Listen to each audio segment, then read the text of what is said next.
go away with you. Forever in my mind, only you. The pieces in my life run away with you. You're my first love. You're my first love. You're my first love. You're my first love.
Good afternoon everybody and welcome to live coverage of this, the 2013 Thrustmaster Formula Sim Racing World Series. We have ventured to the streets of Valencia for the European Grand Prix. It's round 9 of the championship, 14 races on the calendar, and we now enter the second half of the season where we will decide who becomes the World Series champion.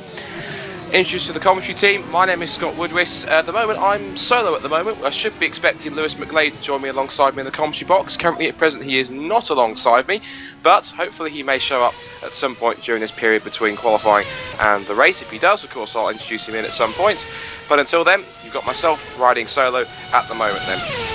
So, as we said, we are here on the streets of Valencia, excuse me, on this circuit here, which is itself, looking at the details of the track, for round 9 of the championship.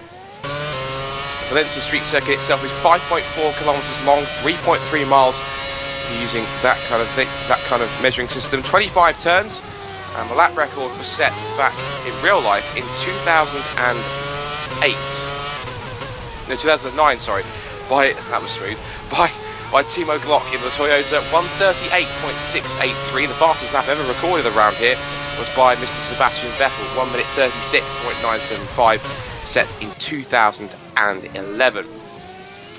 So, looking at the times we have so far, we've already had drivers duping that by quite a margin already. So, if we're seeing pictures out on track at the moment, let's give you a quick recap of how Q1 is progressing at the moment with just under 3.5 minutes to go. And on top of the times right now is Rob van Starkenburg. He is currently fastest on a 135.775 for Precision Motorsports. And second is Peter Burlack, the man who's won 2 of the last 3 races. He has a 135.776. So at the moment, it is as close as it was for World Championship pole back in Hungary. A mere 1,000th of a second separates Van Starkenburg and Burlack. Martin Gosby is just behind on a 135.085. He's 300ths off Van Starkenburg's provisional pole time in Q1. Then there's quite a small gap back to Zoltán Schuty for Crown 7 Netrex, the Hungarian.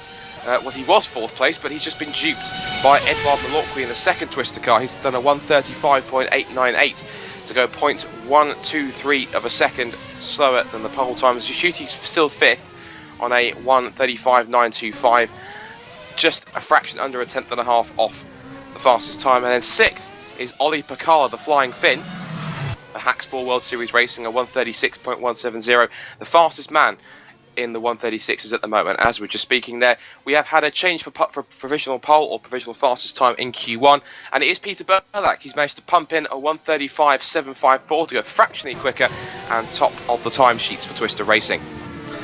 So this circuit, we're at, of course, Valencia, the street circuit. It's kind of a mix again of it's more a circuit like Montreal rather than somewhere like a typical street circuit such as Monaco.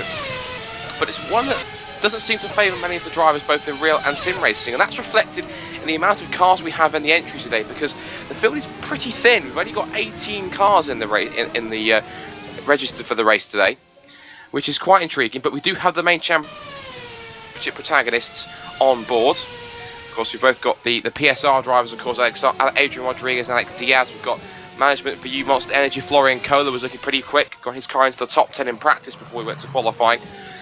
And other drivers, this could possibly be a potential for them to maybe score some points if it's a pretty high attrition rate. So we could see drivers who are quite down in the times at the moment. Drivers like in the bottom of the field, maybe Todor Vaslev, Thomas Mundy, Luka Ostakovic, Chris de Jong, who's had a brilliant run in the past few races, both in World Series and indeed in the World Championship for Fast and Speed. Those guys could potentially, if they keep the car on the track and don't suffer too many problems and don't suffer any technical glitches, could potentially get themselves a couple of points and a top 10 finish, maybe, if that is the case.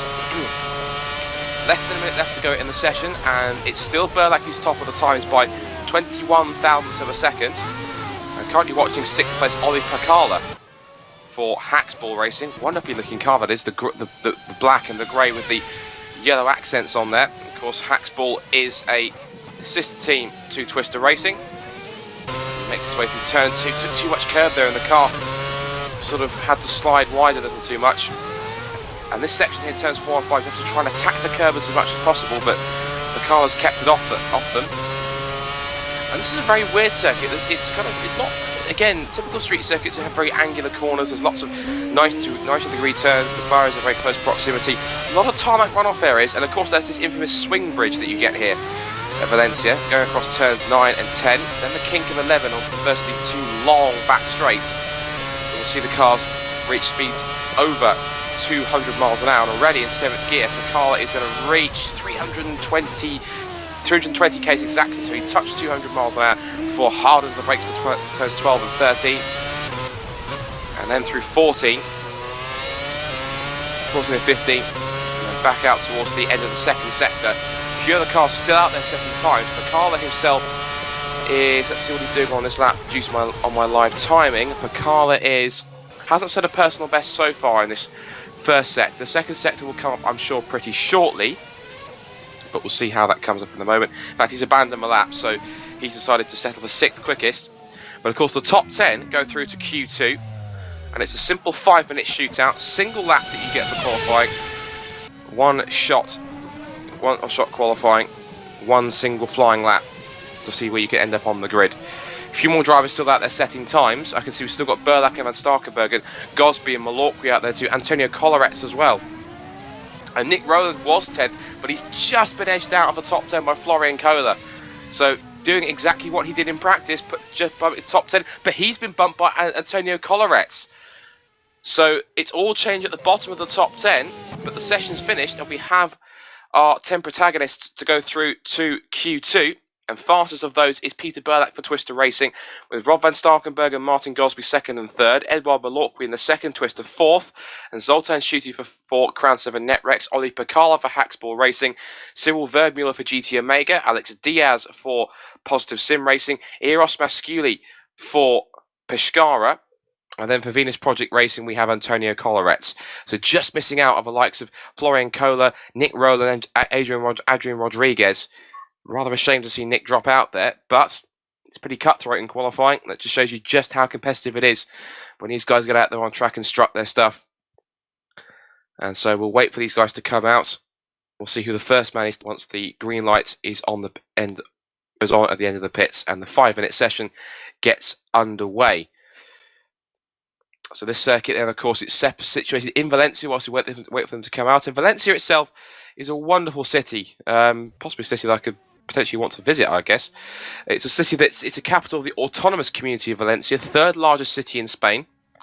Has around 809,000 inhabitants, the administrative centre. It's also Spain's 3rd largest metropolitan area. And the circuit itself is situated around the docks and the ports here, which were used when Valencia hosted the America's Cup sailing race. So it's great to see they've managed to find another use for the roads around here. Some of these areas of the circuit have been specifically designed and built for motorsport use. And they were designed by the infamous circuit designer Hermann Tilke, who's designed many of the modern day circuits and then in more recent circuits that have come onto the calendar, circuits such as Sepang in Malaysia and Bahrain, China, Turkey, Korea as well, India also. So for Lens, as we said, not really been very popular with the drivers both in real and sim racing.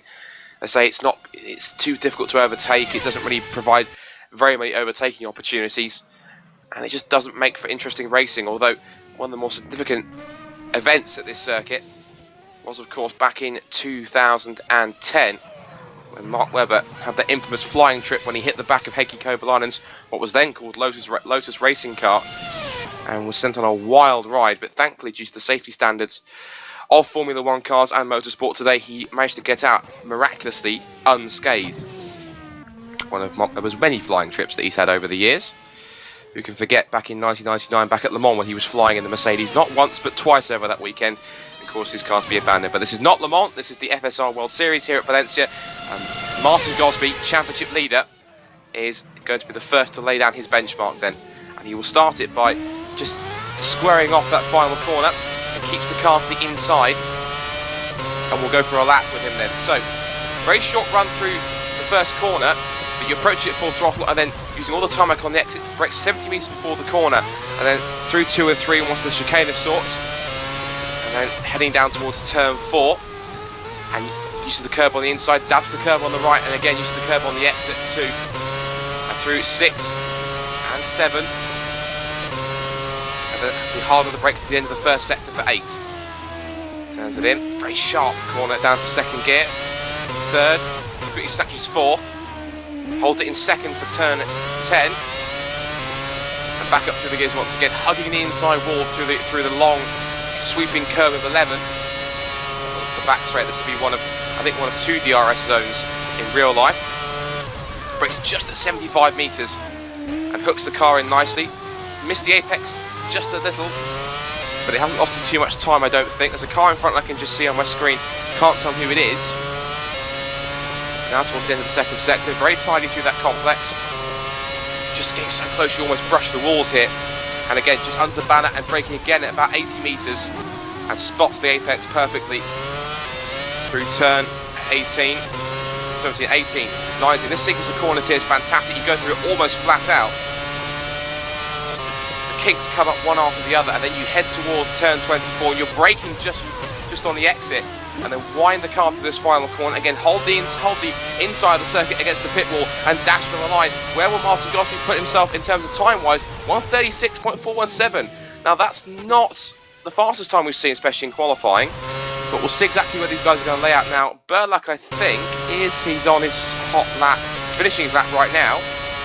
Where's this putting now? It's Van Starkenberger's quickest, 1:36.273. So currently, provisionally, it is the precision cars on the front row. But of course, we've still got 8 more cars to set times. The next man's going to be Peter Berlak. Can he duke them both? Yes, he can. 1:36.066. So Berlak, the man who is currently on form, the reigning World Trophy champion, proving that he has got the speed to live with the guys at the front in the World Series. Alex Diaz will come across the line. He goes for 4th. 1:37.768. We've still got a few more cars out on track. I think Olli Pekala has abandoned his lap because he has done 2 laps on my screen out of the 3 he's been allocated, so he will start from 10th. Who do we have next coming through? Actually, I can see Edouard Malorqui in the second twisted car will be next to post his lap time. And we'll see on the live time exactly how is he looking right now. Personal best, of course, for him. Pretty fast, so it looks like he's actually faster than the 2 precision cars in the second sector. Will he go to the front row? Answer to that question is on my screen. No, he doesn't. He goes 4th, 1:36.627. So he lost time, particularly in the first sector. So he only matched Gosby's first sector, was faster in sector 2, and then lost it all in sector 3. So Gosby maybe a little more committed through that final sector where the turns just come at you one after the other.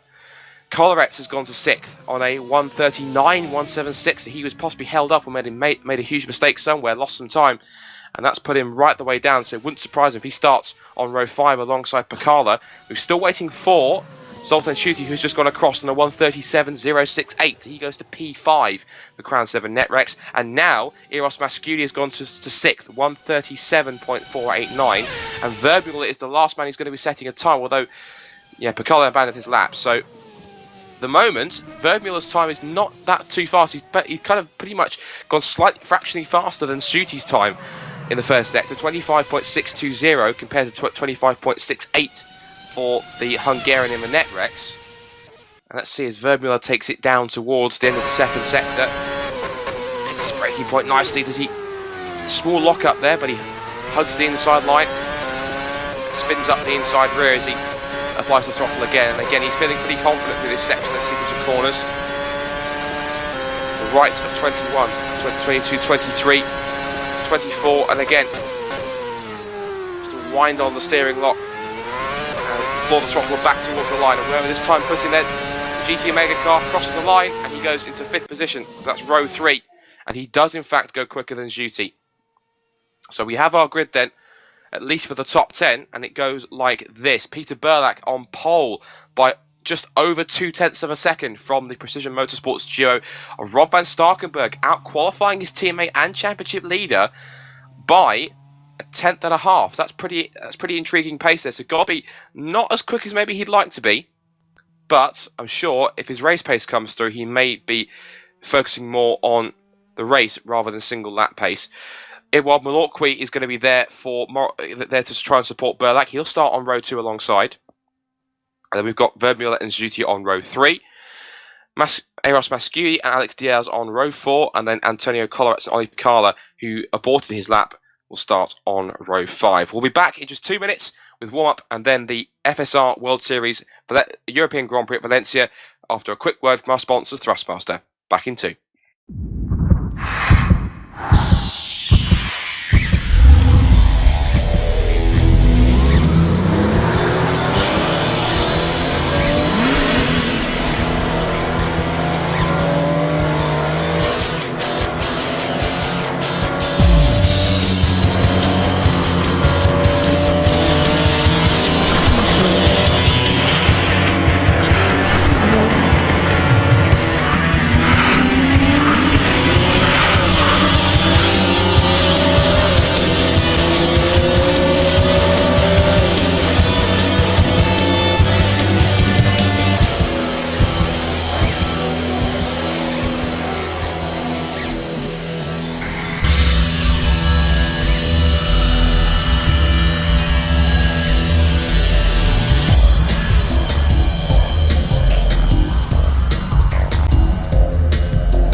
And welcome back to the streets of Valencia, here for live coverage of this 2013 Thrustmaster Formula Sim Racing World Series here, the European Grand Prix, where we've seen Peter Burlak take pole position for Twister Racing, and he managed to take pole by a margin of 0.2 of a second from the Precision Motorsports duo of Rob van Starkenburg and also Martin Gosby. So, before we get into more topics about tyre strategy, it might be an opportunity to have a chat both about the championship standings and what happened last time out. So, championship standings as we come into this race are as follows. We now have a rather nice three-way fight for the championship lead coming into round 9. It's Martin Gosby who leads the way on 260 points from Peter Burlak, who was closed in with his consistent results to 255 points. So there's 5 points in it for the lead, and a further 10 back is Rob van Starkenburg in third position. Now also in there as well is Edouard Malorqui for Twister Racing, the second car, and it's quite intriguing because if you look at the rules and points on here, just a second whilst I bring that up, it's 50 points for a win. So should anything happen by some crazy coincidence to Gosby, Burlak and van Starkenburg, which would cause them not to finish, and Malorqui went on to win, he would take the championship lead by 1 point. That's only if the top three do not score at all, for whatever reason that may be. Verbmuller sits 5th, way back up on 125 points, but he's embroiled in a battle between Zoltan Schutte in 6th on 118, Dimitri de Matos, who's not here today, on 114, and Antonio Collarets, who is on 102. So he's got a great chance to leapfrog the Frenchman, has Collarets, the Croatian driver driving for Venus Project Racing. Eros Masculi on 91 points is 9th, and Nick Rowland, who has only really finished in the points in the top 10 at least once, and that was back in Monaco, P5 for GT Omega. He currently sits in the top 10, but with some very consistent, but not necessarily up there top 10 worthy, well, maybe in some cases top 10 worthy drives, but he's definitely tried his hardest, but just lacked a little bit of raw pace to keep with the front runners. But he's doing very well, learning day by day, and of course he'll be in the commentary box. I'll be in the commentary box alongside him tomorrow for the main attraction, which is of course the World Championship, and we'll give you more information on those two races later on. Teams Championship then, and it's Precision Motorsports who lead with 521 points. Grand Twister Racing's 480, and their strong results of late really have allowed them to close in that early gap that they pulled out to the rest of the field. So Twister are really starting to take the fight to the Precision Freight Train. And there's a huge gap back to GT Omega, 198 points they're on, and compared to their sister teammates, Precision Motorsports, they are some at least 350 points off their teammates. Now, Crown 7 Netrex are 10 points back in 4th, Abuto GP are 5th with 177 points, Venus Project Racing 6th with 160, they're 20 points ahead of Ghost Speed on 140, but I don't believe have any cars here today. Pescara UAE do have at least one car here today, and they've got 131 points, and Crown 7 Netrex Academy are 9th with 126. And then Biocross Positive are 10th with 104, but they are only 9 points ahead of Positive Sim Racing, their sister team. So we've now got 4 minutes left of the warm-up session to go, and also looking at what's going to be going on here. It's currently top of the warm-up times is in fact Adrian Rodriguez for Positive Sim Racing, 142.002, so he's showing some pretty decent race pace, and provided he's going to be starting outside the top 10, could be a dark horse to grab one and get in amongst some of the more established drivers. Peter Burlak is second, Nick Rowland up there in third position, 142.688. So that could be an omen there possibly for him to get himself another top 10 finish if that's possible. Rob van Starkenburg is 4th in a 143.3. Christer Jong is 5th in a 143.6. Danny van der Neet 7th in a 143.7. Alex Diaz in a 144.4. Ostakovic 8th with a 144.8. Tonal Vasilev a 145.0. And Cyril Verbmuller at a 147.2.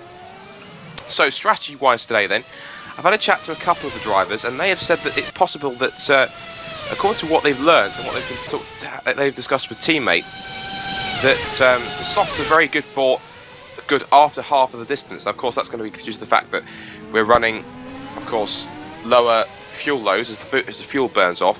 And pit stop times aren't that long because the pit lane here in Valencia isn't the longest on the calendar. But it depends on how the teams can make the hard tyres work. We're expecting possibly, because it seems to me that the drivers have gone all qualified on hard tyres. So I would have thought that they're possibly going to go for something similar, excuse me, around possibly 2 stints on the hards to begin with, and of course then as the fuel burns off, they'll get 2 stints on the softs in, and that obviously with less weight, of course, it's going to help with the tyre wear. So we're going to see split strategies, of course. The World Series and World Trophy aren't bound by the tyre rules that World Championship has to run, where of course in World Championship you have to run with both tyre compounds during a race. Of course with World Series and World Trophy you have free reign, you can run whatever you like for as long as you want in the race. So if drivers wanted to do softs for the whole race, or they want to do hards for the whole race, if they want to alternate between hard and soft in pit stops, they can do that. Free reign of choice of what they can do, of course. Any other rules they're bound by in terms of pit stops is that everyone has to start, of course, with a full tank of fuel. Although, well, in some cases we saw that one person decided to go exceptional to the rule, which unfortunately was Patrick DeWitt back in the World Championship, but that's for more discussion tomorrow with myself and Nick. We'll leave it there for the moment. So then, I'm sure we're going to go to the race pretty soon. We've got less than 2 minutes left until we go to the race session. 57 laps away at the drivers today. And that translates as 308.883 kilometres, or just short of 192 miles. And pole position's on the right-hand side of the track. But you have to remember, it's a very short. The cars aren't running straight for very long because they're immediately faced with the long curve of turn 1. And if someone's starting on the outside of the track, if they get a good enough launch, that will give them enough momentum on the racing lines just to sweep around. If someone has managed to get a good start and force their way onto the inside, it gives them a good chance to try and sweep around on the outside of turn 1, because it will give them the inside for turn 2. Sorry, it'll give them the inside line for turns 3 and 4. So even though someone might sneak up on the inside and get a better start, it's not necessarily the end of the world. But there's going to be a potential for a lot of guys to be making up some positions, I think, around the outside, provided they can get the best launch possible. Some more fact about this circuit: 64 gear changes per lap, at least that's in real life. The cars run medium downforce levels here, because of course you've got to contend with the long fast sections here, the 2 long straights here, which means of course you need as little drag as possible. But of course you need the aerodynamic grip as much as the mechanical grip to get yourself around the tight and twisty sections that this street circuit provides. In terms of real life, the fuel usage is 2.7 kilograms per lap. Of course, these guys have different variable engine boost settings that they use, so that could be varied, could be less, could be more. And pit lane time loss is roughly around 22 seconds here. So, as I say, it's not as much as other circuits, but that'll be something to think about as we go forward into the race session in just a moment. In fact, the clock has ticked down to 0, and they're just sort of settling out the grid. And I believe it's only an 18 car grid, so rather sparse. But as I said earlier on, this may give 1 or 2 drivers a real chance to score themselves a cracking result if they can keep it off the walls and on the tar and on the black stuff. And just a quick note, if you're wondering where I was last time out in Germany, apologies for that. But I was in fact up at Snetterton. I was up at for the British touring cars on both days. I was up there on the Snetterton day as part of BBC Radio Norfolk, which was absolutely fantastic. They very kindly allowed me to come down and help me out with their radio show, which was based at the circuit on the Saturday. Of course, there were some Saturday races, but it was mainly a day of qualifying. And I got the very prestigious honour to commentate for them I did 2 5-minute pieces on the British Touring Car qualifying session, which for me was an amazing experience. In fact, to do that in front of 20 or 30 people in the media room there was quite simply incredible. And it's the biggest thing I've commentated on so far, which is something hopefully will put me in good stead for the rest of the year and give me a few more opportunities later on. Not necessarily with BBC Radio Norfolk, but until then. If anyone is listening from BBC Radio Norfolk in the meantime, thank you very much for the opportunity. It's something I definitely will not forget. And something we won't forget is, of course, that we have a race to do here. Of course, it is the European Grand Prix in Valencia. And the green flag waves, and Peter Burlak leads the 18-strong grid off the line for the start of the race then. So, quick rundown of the grid as they'll line up for this afternoon's race. It is Peter Burlak on pole position for Twister Racing. Alongside him on the front row is the man he's battling for second. His two championship rivals, the two precision cars of Rob van Starkenburg in second and championship leader Martin Gosby in third. He'll be looking for redemption after a tough few races. He'll definitely want to see if he can get himself a victory at this point in the season. Fourth is Edouard Malotki in the second Twister car. Fifth, first of the GT Omega, Cyril Verbuehler. He has Zoltan Schutte alongside him for Crown 7 Netrex. Alex Diaz up in 7th position. Wonderful performance from him to start alongside Ollie Pakala, who's actually 8th. Looks like a couple more guys decided not to set times or were pushed down the order. Antonio Collarets starts 9th for Venus Project Racing. And rounding out the top 10, the bright orange car of Florian Kohler for Monster for You, for Management for You, Monster Energy. Can't miss that car, can you? Certainly won't. Nick Rowland, 11th on the grid for GT Omega, hoping for show some good race pace in warm-up. Maybe he can translate that into another top 10 finish. He'll start alongside Adrian Rodriguez in the second Biocross Positive car. Then Luka Ostakovic for Venus Project Racing. We'll have Danny Van Der Neet alongside him on row 7. Row 8 is going to be Chris de Jong for Crown 7 Netrex and Thomas Mundy in the Soul Faster the Speed Machine. And rounding out the back of the grid on row 9, Eros Masculi for Pescara Uane and Todor Vasilev in the Crown 7 Tradition machine. So, Peter Belak is already up at turn 18. I'll have to keep referring to the track maps here to make sure I've actually got turn 17 in fact. And he'll wind his way through this section here. And I'm pretty sure that with no Spanish Grand Prix here this weekend, that Edouard Malotki will quietly be hoping that he can get himself a race victory today and make up for the fact that there's no Circuit de Catalunya here. And also a few, of course, Spanish team, Biocross Positive as well. They've got 2 teams out there today. So Alex Diaz wants to do well, Adrian Rodriguez too. Maybe they can score some valuable points as well. So, Peter Burlak lines it up. Can he possibly score a great result? And maybe even get himself closer into the championship fight? He's won 2 of the last 3 races. And he is the reigning World Trophy champion, so he knows what it's like to win a championship. We've seen him in the past do some fantastic drives. The last couple of cars are on the grid, and we are all in place. All set for 57 laps then of the Valencia Street Circuit. It is Burlak on the front row. Here come the lights. We've got 3, 4, 5, and the Valencia Grand Prix for the World Series is go. Decent start on the outside there from Gosby. It's a poor start, in fact. Van Starkenburg, what a jump as Malotki's pull alongside Gosby down through turn 1. It's the braking duel for turn 2. Zuti's up the inside of... It looks like Malotki's forced his way through into 4th position, as the field scrambles their way through turns 2 and 3, and Van Starkenburg and Gosby have forced their way past Burlak. So a poor start then from the pole sitter, and Van Starkenburg's trying to streak away. Zuti's up to the 4th position, past Malotki, and Verbuehler's down to 6th. Pakala's up to 7th, and Rowland's up to 8th. What a start! I know he's a great starter. I'm trying to go around the outside of Pakala here. Can he pull it off? And Pakala has to yield. So Rowland making his presence felt, but Pakala's going to try and come back up the inside, but Rowland just chops off his front wing, and that's now put him into the clutch to Chris de Jong. What a start from Chris de Jong. He's up to 9th already, and giving Pakala all sorts of headaches. Down the back straight, and now we've got Schutte's up to, looking up the inside of Malotki, and he makes it stick. No, he doesn't. Malotki's giving some elbows out here.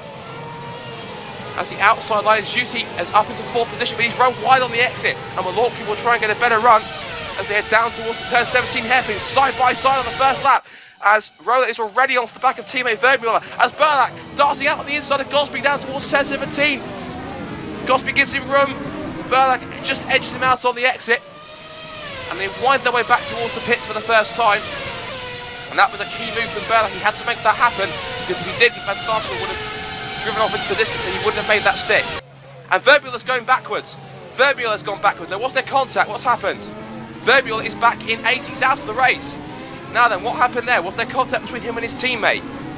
Let's have a look. And looking back, and no, it wasn't. If we can get a replay, he outbraked himself and he hit the back of Schutte. Now, Rowland was up the inside, and I'm not going to pin the blame on Rowland. I think that's possibly that was simply due to the fact that Verbuehler just couldn't keep it. Verbuehler didn't hit the brakes a little too hard, and that's caused significant suspension damage to the GT Omega, and the Dutchman is out of the race on the very first lap, and that is such a shame. So GT Omega down to 1 effort already, but what a start from Nick Rowland, up 5 places off the grid. But already the cars are through turns 9 and 10, and Van Starkenburg leads as Burlak and Gosby all behind, as Rowland's already on the charge up the inside of Schutte. Now that we leave enough room, yes he does. Small bit of tie rub in between the two cars, but Roland has fantastical toe now, down towards turn 12. He's now gone to the outside due to getting very defensive, and rightly so. As Roland, can he outbrake him and sweep around the outside? He's going to try it. This is, shades of Maldonado and Hamilton, and there's contact between the two, although this time Juicy does not go into the wall. As Roland sits back, and this is now allowing Christy Young to get involved as well. So the two big moves off the grid are already up to Zoltan Schutte. As the top four begin to break away, Roland with a late braking move down towards turn 17. Brilliant opportunistic move from Nick Roland into P5. Now then, what kind of progress can he make on the top four? But Schutte's not done just yet. And he's bringing Christy Young with him. But Roland trying to make a bit of a gap already down towards turn 24 and 25. As they've all closed up for P2, 3 and 4. We'll look at them in a second as Schutte takes the tighter run through the final corner. But on the power a little too soon and lights up the rear wheels. And this puts De Jong right onto his gearbox. Careful, boys. Cardinal sitting racing, don't take out your teammate as De Jong goes a little too deep, and that hands Schutte back to place, and that's too close between the two Netrex cars, and somehow they all both got through without damage. Back at the front though, and already Van Starkenberger on lap 3 has a 1.9 second advantage over Burlak, who's in fact it's 1.8 now because Burlak has taken back 700th of a second. As Gosby is now feeling the pressure from Milwaukee. And look in the background, Roland is already coming, you can see that. So it looks like whatever Roland's taken today, it's certainly working. As De Jong, has he got past teammate Schutte? No, he hasn't. But Bacall is in close proximity. Adrian Rodriguez is 9th. And Antonio Colleretz rounds out the top 10 as Ostakovic is coming under attack. But that's Colleretz's teammate. He's under attack as the two Netrex cars in front. Apologies to Jarko, he's trying to keep up with this. And De Jong hits the back of Schutte. Contact between the two teammates, and we just said it. Chris, do not hit your teammate. Oh, goodness me, we've seen this plenty enough times between cars before.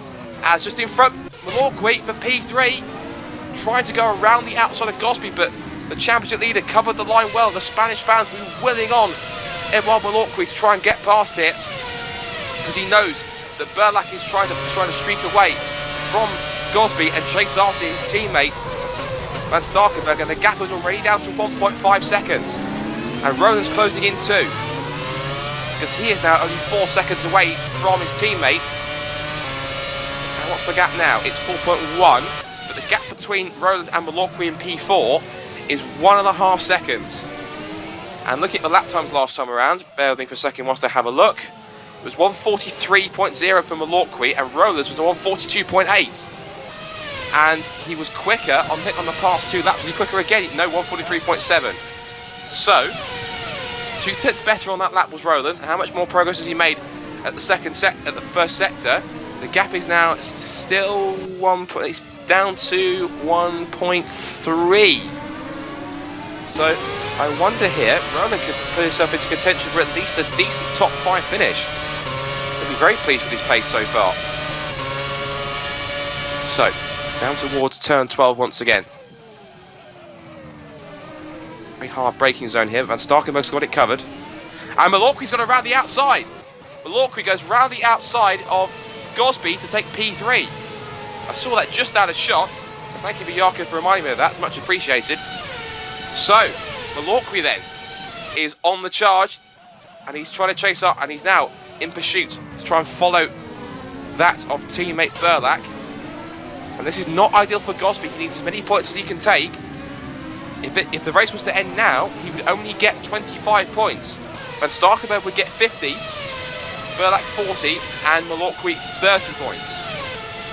So of course we've still got a long, long way to go. As Milwaukee immediately gets defensive, he knows that Gosby's going to come straight back at him. A little wide over the curb there. You can see behind Roland's already starting to gap the two Crown 7 Netrex cars. Zoltan Schutte running well in 6th position. Christy Young in 7th.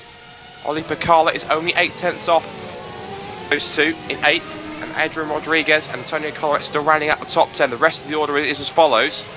Luka Ostakovic in 11th for Venus Project Racing. 12th for management for you is Florian Kohler.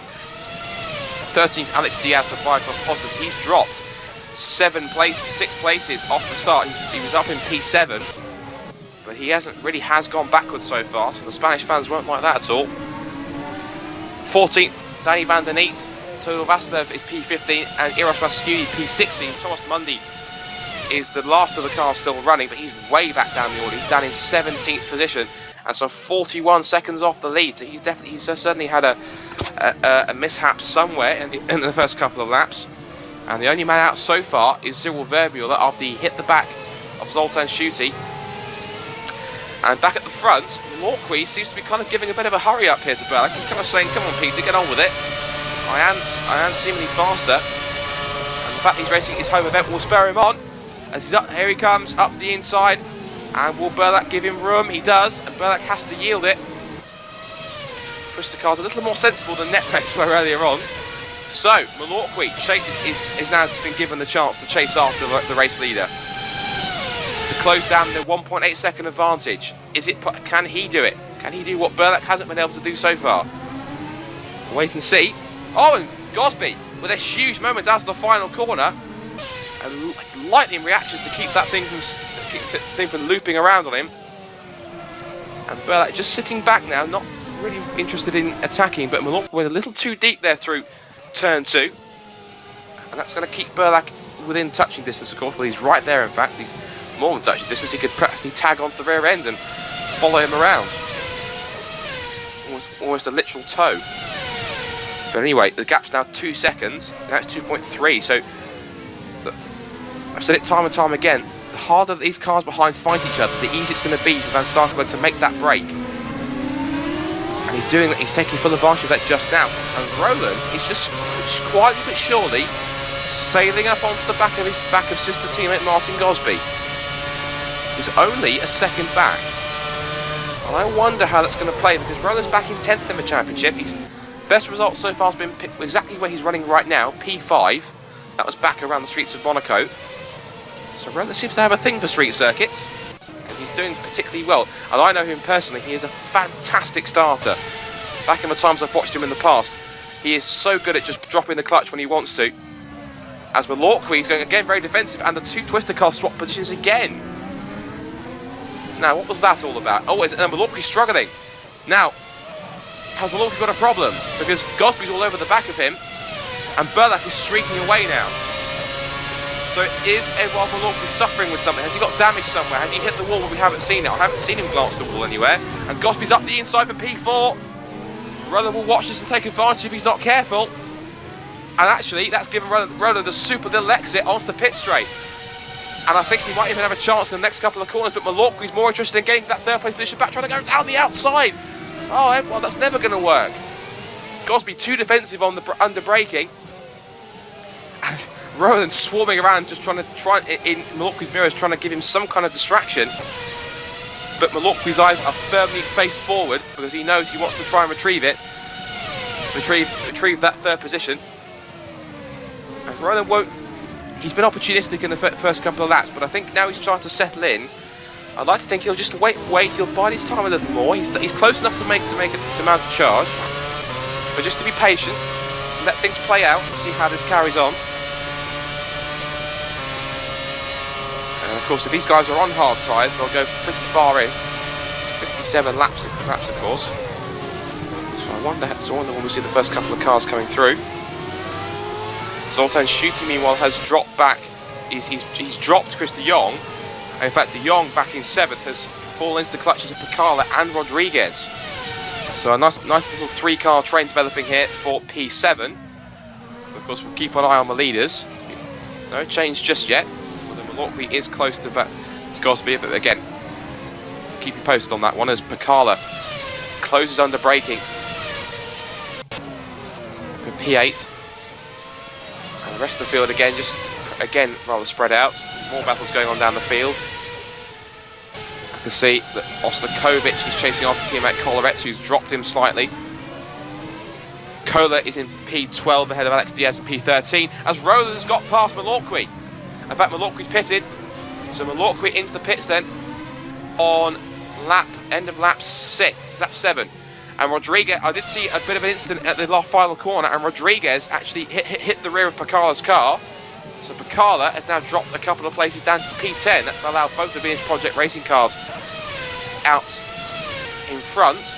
And speaking of Malorqui, this is not ideal at all.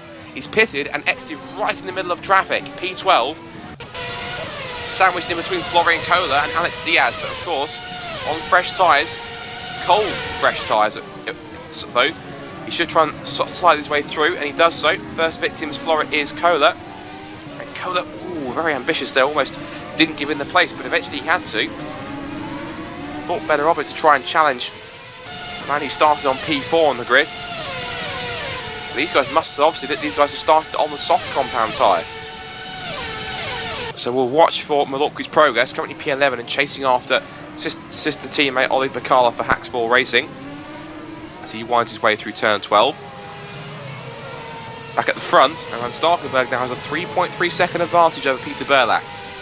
Gosby runs in third, and Roland biding his time in P4, although Juti has found a little more pace here, and he's managed to come back at the Brit.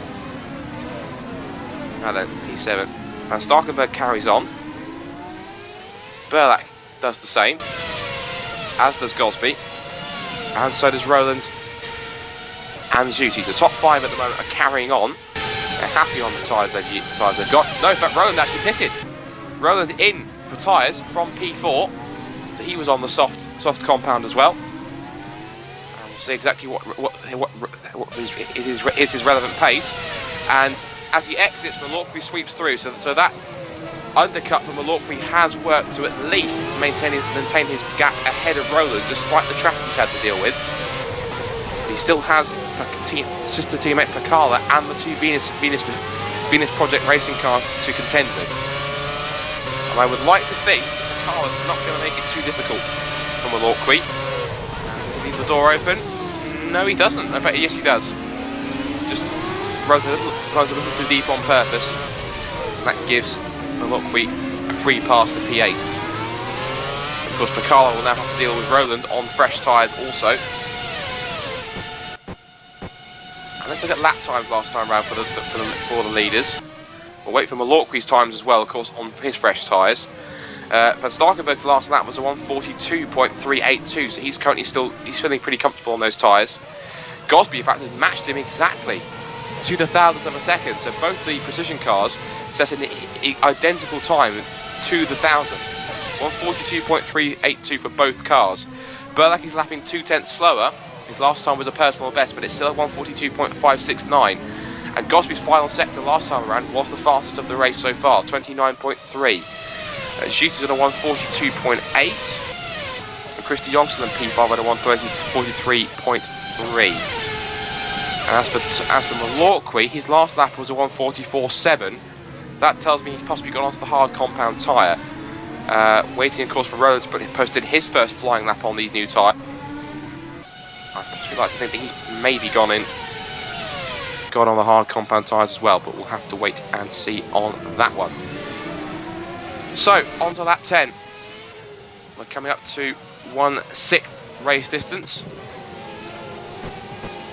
And Van Starkenberg still leading by 3.5 seconds, but a small lock up into turn 10. Shows you that even though he has that advantage, still pushing hard. Burlack then, hoping to see if he can make it another victory. That'll be 3 out of the last 4 if he can do that. Something which is intriguing that I noticed from previous results is that so far this season, Burlack and Van Starkenberg have only not finished once. They've only DNF'd once. And every race they've finished hasn't been outside the top 5. But Burlack he's been not outside the top 5. For Van Starkenberg, it hasn't been outside the top 4. Well, that may be the other way around. Apologies for that. But either way, they only have 1 DNF to their name this season, whereas Martin Gosby has 1 DNF and 1 no-show. The DNF was in Monaco, didn't make it further than the first corner, and Germany he chose not to race in out of choice due to the fact that he was embroiled in that situation in the World Championship where he was on course for a victory but then dropped back to P4. Then Samuel Lebert for Twister Racing was then disqualified, and as a result of that he was promoted back up to P3 and chose to elected to drop back in order to not drop back out to the top 10. And whilst we were talking about that, P6 has gone to Edouard Malotqui. He managed to force his way past Collerets at the hairpin. As behind, Ostakovic is coming under pressure from Pekala, who was moving around. But couldn't quite get that move done there. Ostakovic was too good under brakes. Now, top 5 haven't pitted just yet. They're still going. And this is good progress on the hard tyre, it seems, for Malotqui. As Roland's thinking about a move on Collerets behind. Just isn't far enough alongside to make anything of that. And Roland actually, in fact, does a 26.951. That was the fastest first sector of the entire Grand Prix so far. Well, it was before. And he's currently lapping faster than the leaders, in fact. The only one who's not actually lapping faster, is that faster than him, is in fact Peter Burlak. 142.1 for Burlak last time around, but Roland is lapping at a 42.3 as he gets through on Collerets. I'm looking at live timing, so apologies if I'm late picking that one up. But Roland is really has come alight here. Second half of the season, now he's getting back used to racing at FSR and being a GT Omega driver. It really is serving him well here, so it's serving him well. And it's good to see he's so happy at the team and he's developing as much as he is. I know I've watched him in previous single-seater events and he's been really quite a charge, as Pekala is fighting along with Diaz. I did see there was 1 or 2 position changes on my timing screen. So Pekala really in the thick of it. He's an ex-iRacing driver. He won the Pro Series, which gave him a chance to go up into the World Championship Grand Prix Series, but then he felt that he wants to go in a different direction, so he chose instead to plump for FSR and back to R Factor, and so far he's been welcomed with open arms by Paxball Racing, of course a subsidiary team of Twister Racing, and just learning the tricks of the trade here in R Factor, and currently running in P10 at the moment, chasing up as he in pursuit of the 2 Venus Project racing cars. So back with our 2 hard chargers, Malotqui and Roland. Now their next target is going to be Chris de Jong, but he is at least some 4 or 5 seconds ahead up the road. Now de Jong makes his way through turn 12 right now. Malotqui is now heading through 2 with Roland in hot pursuit. As they turn their way through turns 14 and 15. 13 and 14. And then through the kinks of 15 and 16. Onto the back straight.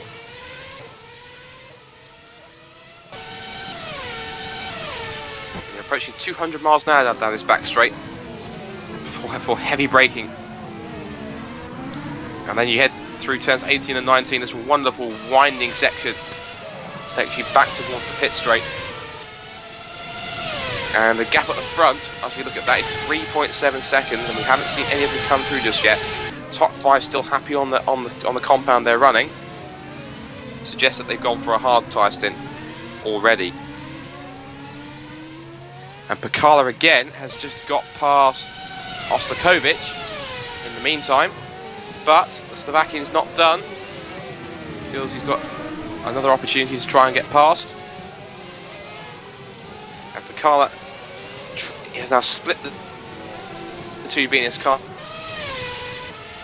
Small piece of lag on my screen, but it's managed to sort itself out now.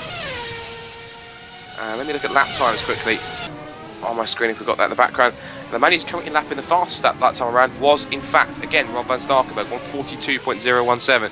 The fastest lap of the race currently belongs to 12th placed Adrian Rodriguez, 141.886. First man who set a sub-42 time. Lap times around for the next few guys. Roland's actually lapping quicker than everyone apart from Van Starkenburg. 142.2 for him, and everyone else has done at least a 142.3, so he is starting just to edge ever closer onto the back of Malotqui. It wouldn't surprise me if those two go into combat in the next couple of laps with the rate that he's closing in. And speaking of closing, if you look at Malotqui, you can see the gap is visibly closer this time around between Malotqui on fresh hard compound tyres and de Jong on his worn set, and still Van Starkenburg carries on at the front, as does Burlak and as does Gosby and Juicy, and he Jong, does he peel off? No, he doesn't. He carries on. P5, but I'm pretty sure on the hard compound tyres he'll be suffering with those pretty soon. So the soft compound tyres, they're only good to last about 5, 6, maybe 7 laps here, which is probably time is a little higher than maybe these guys were expecting. But Chris de Jong is doing an exceptional job, despite the fact he started outside the top 10, near the rear of the grid. And he is now up into P5, chasing after teammate Zoltan Schutte.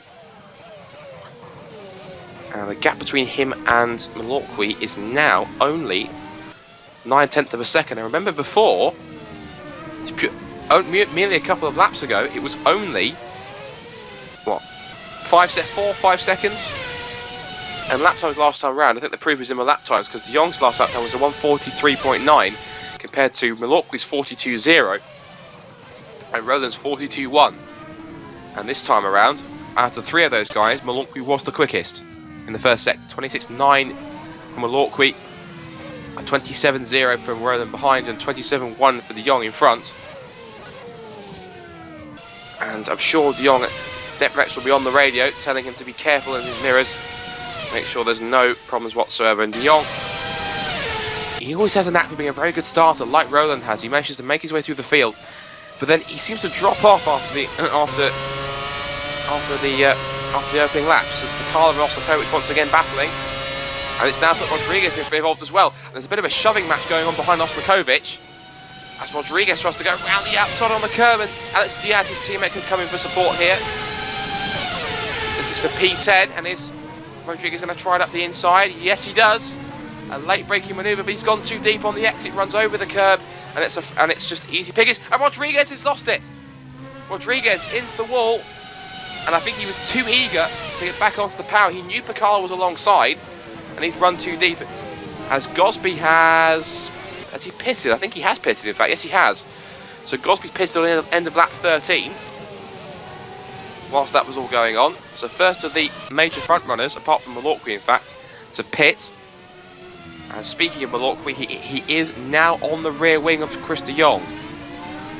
And he's close enough, I think, to get a tow through turn 11 and down towards the heavy braking zone of turn 12. Up to almost 200 miles an hour. Is he going to dart out? Is he going to dart out? No. He's definitely going to be looming large in Chris de Jong's mirrors. And again, it's just the mind games you play here. You just sit on the rear wing of your opponent and let him worry about where you're going to go. He's making a decision when he goes to the outside. There's going to be what's called the invite. He's going to force de Jong to go defensive. And surely you can't make that work. He is as well. De Jong has to give him racing room. Oh, and de Jong almost took Malorqui out entirely there, but Malorqui was quick to react and lifted off for a split second. But Malorqui now trying to look for the outside line, twirling this way and that, and this time he gets the inside run, and Roland watches on as de Jong tries to get the switch back, but Malorqui's got the better traction because his tyres are in much better condition. And he's up into P5 as Peter Burlack has just pitted from second place and exits out in P4, and he's still behind Martin Gosby. In fact, no, Gosby's leapfrogged him. So the undercut has worked beautifully for Martin Gosby, and he's up into P3 now. But Zoltan Schutte, of course, is a man who we know he can make his tyres last that little bit longer than everyone else, and seems pretty comfortable on these, as is Van Starkenburg. And I'm pretty sure Van Starkenburg hasn't pitted just yet. I'm sorry, that's purely the gap between Van Starkenburg and Schutte. So this is going to be key then. What can Chris de Jong and Malorqui do? Well, Malorqui is once again on the back of Chris de Jong, bringing Roland with him, and Roland will get a tow from either of these guys. And Malorqui's gone to the inside. Oh, that was close. And de Jong simply did not leave Malorqui any room whatsoever. And Malorqui, I think, was very aggressively shoved de Jong in the side pod as a way to say, "What the hell were you doing, Chris?" De Jong foolishly, rather dangerously, did not give Malorqui any room, and I'm pretty sure there was contact, and Malorqui did in fact brush the wall. And Malorqui, he has every right to be fuming at that. There's defensive and then there's stupid. So sorry, that was Chris. Granted, that was an opportunity for Milwaukee. Milwaukee had a run, pulled alongside, and the just did not just literally moved across and did not leave him anything. And now Roland has a chance to make a move, but De Jong holds on around the outside as Van Starkenberg has made a pit stop. The race leader has now made a move, and that has actually, and Gosby's undercut has worked fantastically. As what's happened? Now was that Zuti going off? I think it was. Now I think, was there contact? Maybe Jarko can Jarko, our broadcast director, can fill us in on that one. We can get a replay quickly. And now then, that looks to me that I think that was what was called that was lag. That was what was called a lag bubble, where there wasn't actually contact, but there was like a lag barrier, which effectively made it seem as though there was. So Zuti will probably argue that there was contact, but Gosby will, rightly so that he didn't touch him. And from my view, there was some lag on my screen, and there wasn't any contact. So that's purely just lag on the server on that one. So Gosby now has fantastically played his strategy to jump 2 positions in the split. In fact, it's 3 positions. Yes, 3 positions. Before the first runner stopped, he was quite. Yeah, we'll get on to that. But Gosby's now leapfrogged Van Starkenberg and Burlak at least, and Malorquian as well. And Burlak is looking at this time, in this second stint, looking much quicker compared to Van Starkenberg. So I wonder how that's going to play out as they move through. And there's Zuti pits from P4. And Malorqui has pulled away from De Jong, which in what is now going to be P4. And Roland pits then, cuts it fine coming through the pit entrance, almost claps the wall. But that's talk about precision, no pun intended. As the leaders make their way out of turns 4 and 5 through 6 and 7. Let's head up towards the swing bridge at turns 9 and 10, but they have this very tricky turn 8 to negotiate, and they all do with ease. And through turn 10, back on the power. And Burlak, what kind of a run has he got on Van Starkenberg this time? I don't think he's close enough, but he will close. Under braking, and is that? And Starkenberg having a look at Gosby. So the 2 positions trying to combat, and Van Starkenberg trying to go around the outside. They're 3 wide on the exit of turn 14. Oh, incredible! There's contact between the 3 cars, and Van Starkenberg comes out as the winner. But Gosby is not having any of it. He's certainly not impressed by that. But Van Starkenberg has managed to get his nose in front. Gosby goes to the outside down towards turn 17. Burlak watches on and is certainly going to get the popcorn out here. A prime seat to watch these 2 teammates go into combat. And what you're looking at here is the top 3 in the championship fighting over the race victory on lap 18 of the FSR World Series European Grand Prix on the streets of Valencia. A fantastic spectacle. Who says Valencia gives dull racing? Well, I did, and the drivers did, but it's certainly not dull at the moment. This is pretty contradictory to the form book. Usually Valencia is an uninteresting race, but it's certainly not at the moment. Especially when you've got a battle such as this raging on the front. Now then, we've got a few more cars in the pits. De Jong has pitted finally. And Roland, is he going to get the lead? Is he going to get the undercut here? I think he will. And he does indeed. So Roland has managed to jump Chris De Jong in the pit stops. And that has really worked out beautifully for him, excuse me. As Pacala has also got through as well, but he's yet to make a second stop. So he's now up to P6. Juty's now back in P5, of course, and Malorqui is all on his own. As Burlak is once again very close onto the rear of Gosby and just darts out to have a look. But Gosby's going to be uninterested by that. He's more concerned about trying to keep his teammate in his sights, because he knows that effectively the more points that Van Starkenberg takes off him, the more risk it's going to be for losing his championship lead. As Burlak has a look for P2 on the outside of turn 17, it's possible to do that. Burlak turned in a little too early, but as he kept enough of the inside line, ooh, that was very, very close indeed.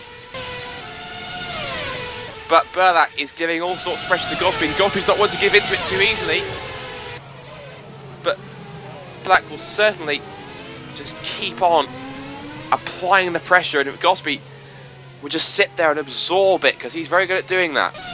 Doesn't let very much bother him, although last time out in Hungary, a small lapse in concentration saw him lose his front wing, and that cost him the victory. And it gave it to Peter Burlak, in fact, as Burlak once again back up the inside for turn 4. And Gosby's has enough of his car in front to hold on to the position. Epic racing here for P2, and championship points and positions at stake here. And Burlak again goes to the outside, forces the issue. Contact between the two cars, and Burlak gets up the inside, but Gosby holds his line for P2, but Burlak again round the outside, and Burlak with much better traction is into P2. But Gosby has stayed close in the slipstream through turn 11. Van Starkenburg streaking away. It's all about P2 at the moment, and Gosby trying to give Burlak a taste of his own medicine. Under braking for turn 12, side by side. Is there going to be contact? Oh, there is. And Burlak holds on as Gosby swipes the side pod of Burlak. And the two cars have somehow got out of that complex, still running.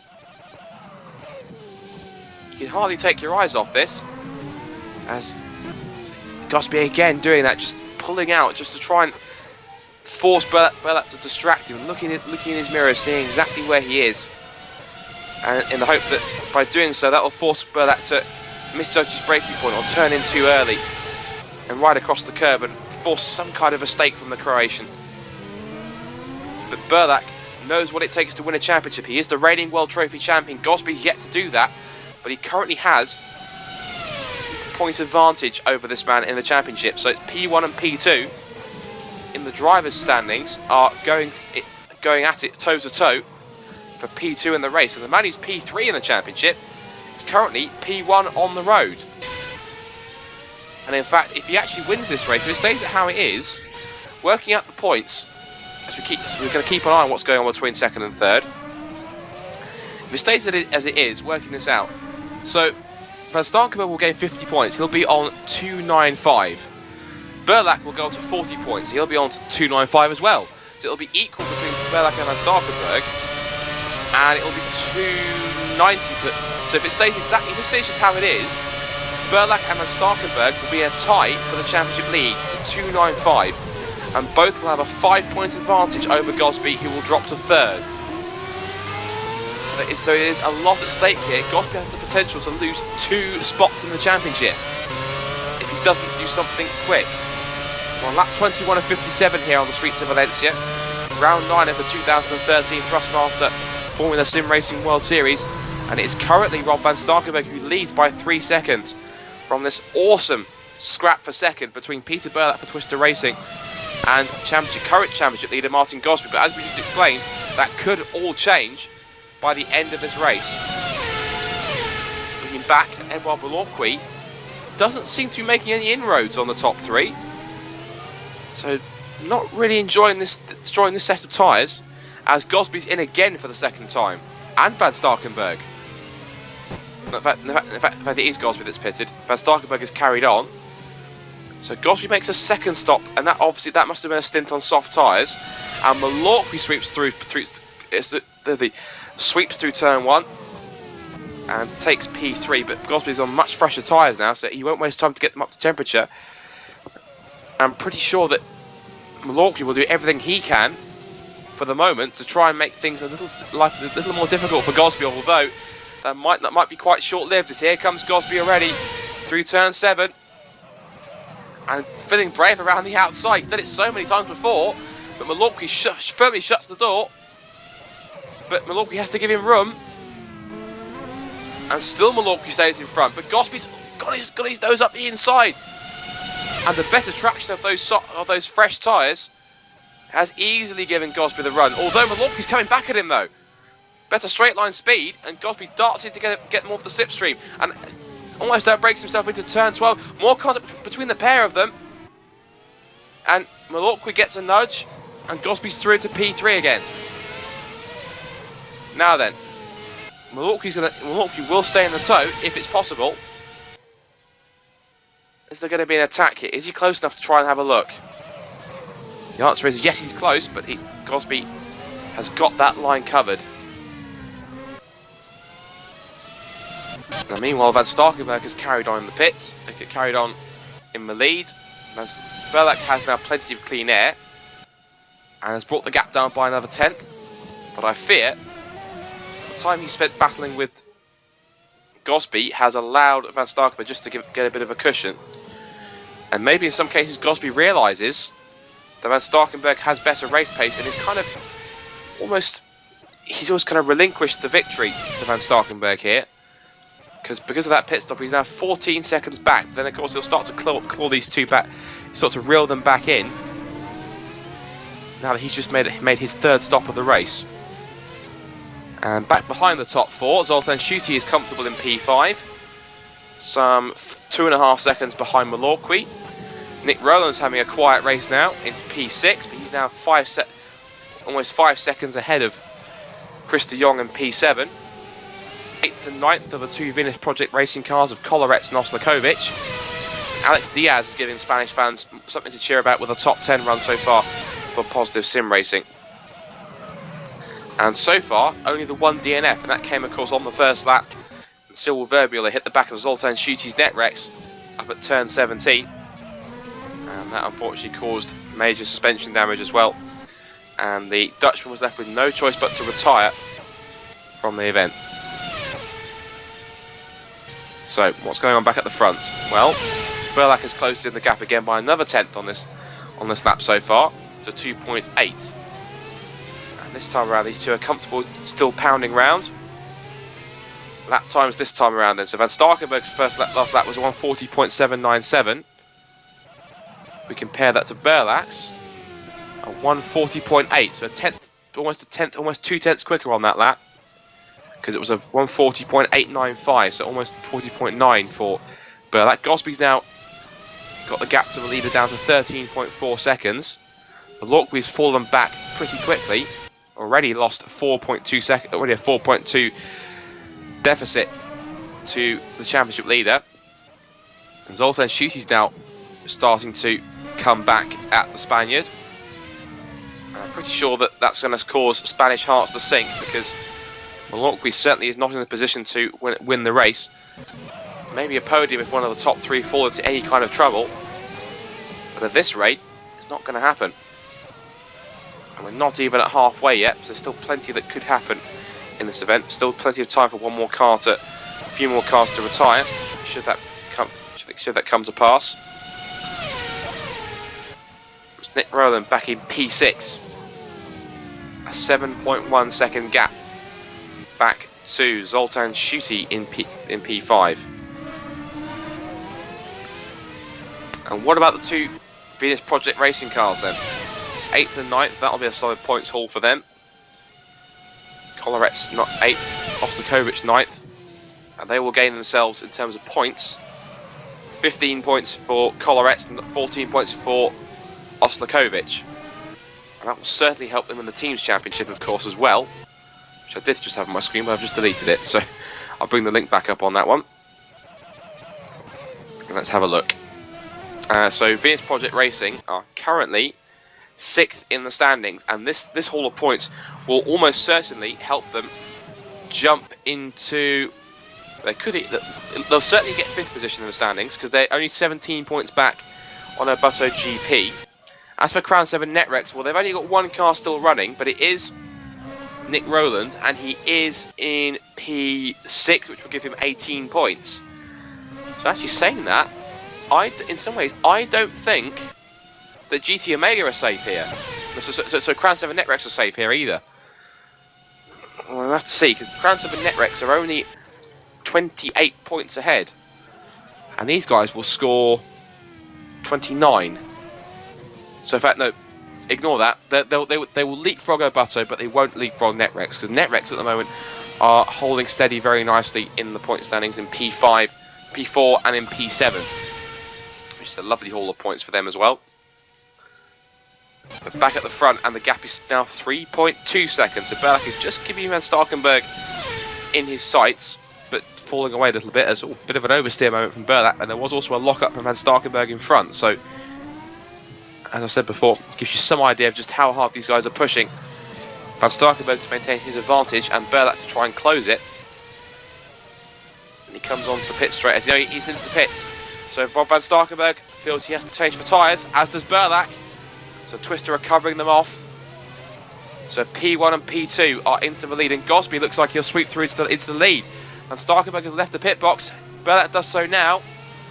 But Van Starkenberg is up to speed, but Gosby's already running faster. And Martin Gosby is into the lead here once again in Valencia. Van Starkenberg has come back out right on Gosby's gearbox. And Burlak is out in P3, with Zoltan Schutte a few seconds back as well. Now Roland's up to P5, and I'm pretty sure Malorkwy's pitted as well. Either that or Roland's running at quite a cracking rate. Whatever's happened, that is Roland has leapfrogged Malorkwy then. So Malorkwy has dropped a place in the stops, and Roland showing some magnificent race pace today. He really has come on leaps and bounds since the start of the season. I know he wasn't too satisfied with the past couple of races, but if he can secure a P5, he'll be delighted with that. I know he will. He was delighted with P5 in Monaco, but then again he wouldn't be. Making it to the finish in Monaco is one achievement in itself. To score a P5 will be definitely something that's key. As, oh, have we lost, was there a lock-up somewhere? And either we've lost someone, or someone's had a lock-up somewhere. Because I'm pretty sure we saw a change on my screen. But that was down near around Ostakovic and Alex Diaz and Danny van der Neet. So, also Antonio Collarets has dropped back to 13th. P14 now. Oh no, that's possibly a glitch in the server, because Collarets is still running, but his position is not registering on the screen. As Rob Van Starkenberg is trying to line up teammate Gosby, and it's the two teammates again.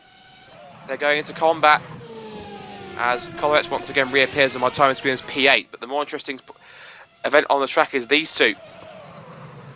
The Precision boys have been at it all season long, and they've been allowed to fight because they've been mainly the two guys in the championship fight. Burlak has been the latecomer, and Van Starkenberg's moving alongside Gosby, and that was pretty easy there. A rather straightforward pass from Van Starkenberg to let it through, but then again I guess Gosby wasn't really going to fight too hard. These guys know their teammates, they want to try and keep their advantage in the team's championship at least, and potentially causing contact is not the way that they want to go about it. Of course, they're smarter than that. So, Van Starkenberg is kind of almost exerting his authority here, as Malorkwy has now already been closed in by Roland here. So I think Malorkwy's just been in the pits, then just pitted, and Malorkwy again goes to the inside down towards turn 12, and Roland gives him plenty of space. But I'm pretty sure Roland will try the switchback on the next couple of corners. But no, Malorkwy has the light and he's got the place. So Roland then, maybe I was slightly wrong, maybe Malorkwy actually stopped the tyres himself and dropped behind, and now he's making the most of them right now. As Roland under brakes and will surely try and tail Malorkwy, but I think ultimately the Spaniard has more pace. And it's showing because already, look at that. Look at the rate that he's gapping the GT Omega. It's pretty incredible. Speaking of gaps, Van Starkenberg is already just short of a second ahead. Oh, is that Jutian? Oh, actually, Roland's into the pits. That's why it changed so much. So Roland is into the pits now from P6. And Chris de Jong is yet to pit though, although de Jong's going to come around the outside, and he has taken P6. So Roland will exit out in 7th. As the two Venus Project racing cars still run line astern in 8th and 9th. And Alex Diaz still in 10th position, and Oli Pikal has dropped way back to the stops. I'm seeing he's back behind Danny van der Neet in P11 in the Netrex Academy machine. That's the Netrex car with the yellow accents on the wings, now across the airbox. And Oli Pikal with a similarly coloured car. Of course, it's got a paint scheme and a design that's more akin to what you would find on the Twister racing car. And looking back down, and once again, some of the guys behind them, Eros Masculi, who actually faces for the World Championship a 2-race ban following his part in several incidents. So this is probably his only chance he'll get to race this weekend, because the ban only applies to World Championship, not the World Series. So he still gets to at least take part in one event, but P13, I'm pretty sure he's definitely not where he envisioned he was going to be. And more drivers struggling out there. Adrian Rodriguez, I think, must have pitted recently because he's back down in P14. Florian Kohler down in P15 after qualifying in the top 10. Thomas Mundy is 16th, and Todor Vasilev is really struggling as well. 1 minute 35 off the leaders, so he's going to be lapped very, very pretty soon indeed. The leaders are already through turns 4 and 5, and now through 6 and 7, so our first lapped car that's still running is going to be Todor Vasilev. It's pretty much imminently. But still, lap 29, so we are at half distance now when this lap finishes. Rob van Starkenburg has the advantage by 1.9 seconds over his teammate Martin Gosby in second place. Peter Burlak in third.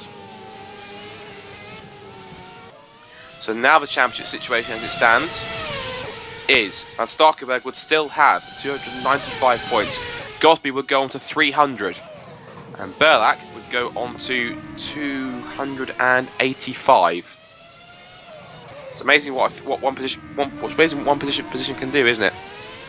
Gosby would be on 300 points. Van Starkenburg on 295. Actually, let me see if I got that right. As Roland, what's happened to Roland? And Roland, I think he's getting past De Jong. But yes, he is. He's got a great run. And look, he's got up the inside. And he's forced De Jong to outbrake himself. And Roland trying to get back around the outside. And De Jong squeezing him up against the wall.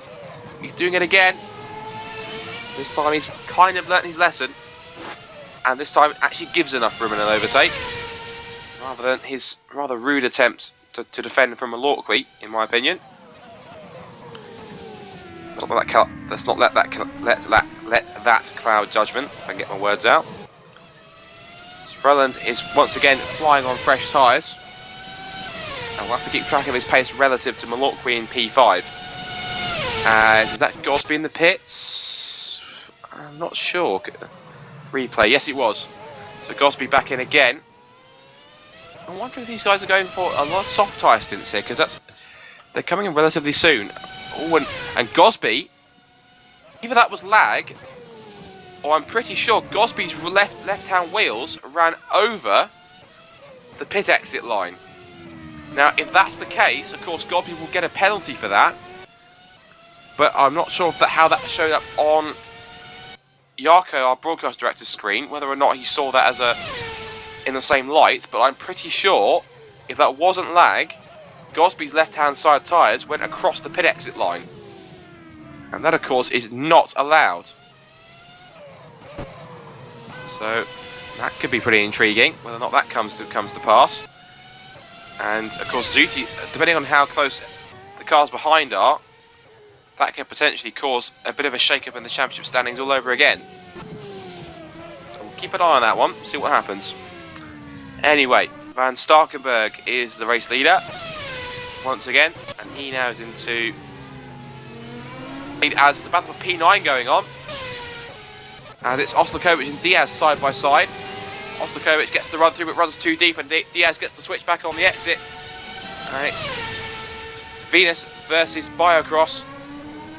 And looks as though Diaz has the run, and the Spanish fans will be cheering for their boy in the predominantly white car with the light blue and green colour scheme, whereas the Venus Project Racing car is the mostly dark blue car with the turquoise and white accents.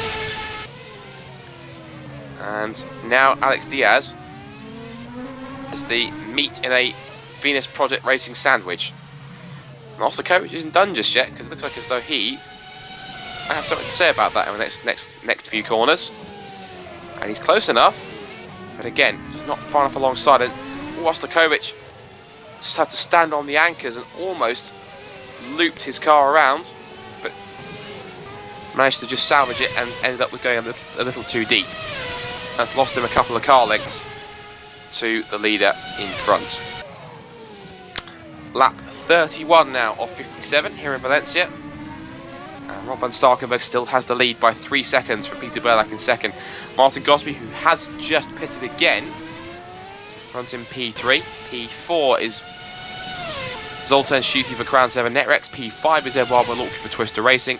P6, Nick Rowland. A fantastic run today for him so far for GT Omega. P7, Chris de Jong for Crown 7 Netrex. P8, Antonio Collarets for Vias Project Racing. As we've just seen, Alex Diaz has taken P9 for Positive Sim Racing, ahead of the second Vias Project Racing car of Luka Ostakovic. Rest of the field as we go down from 11th onwards.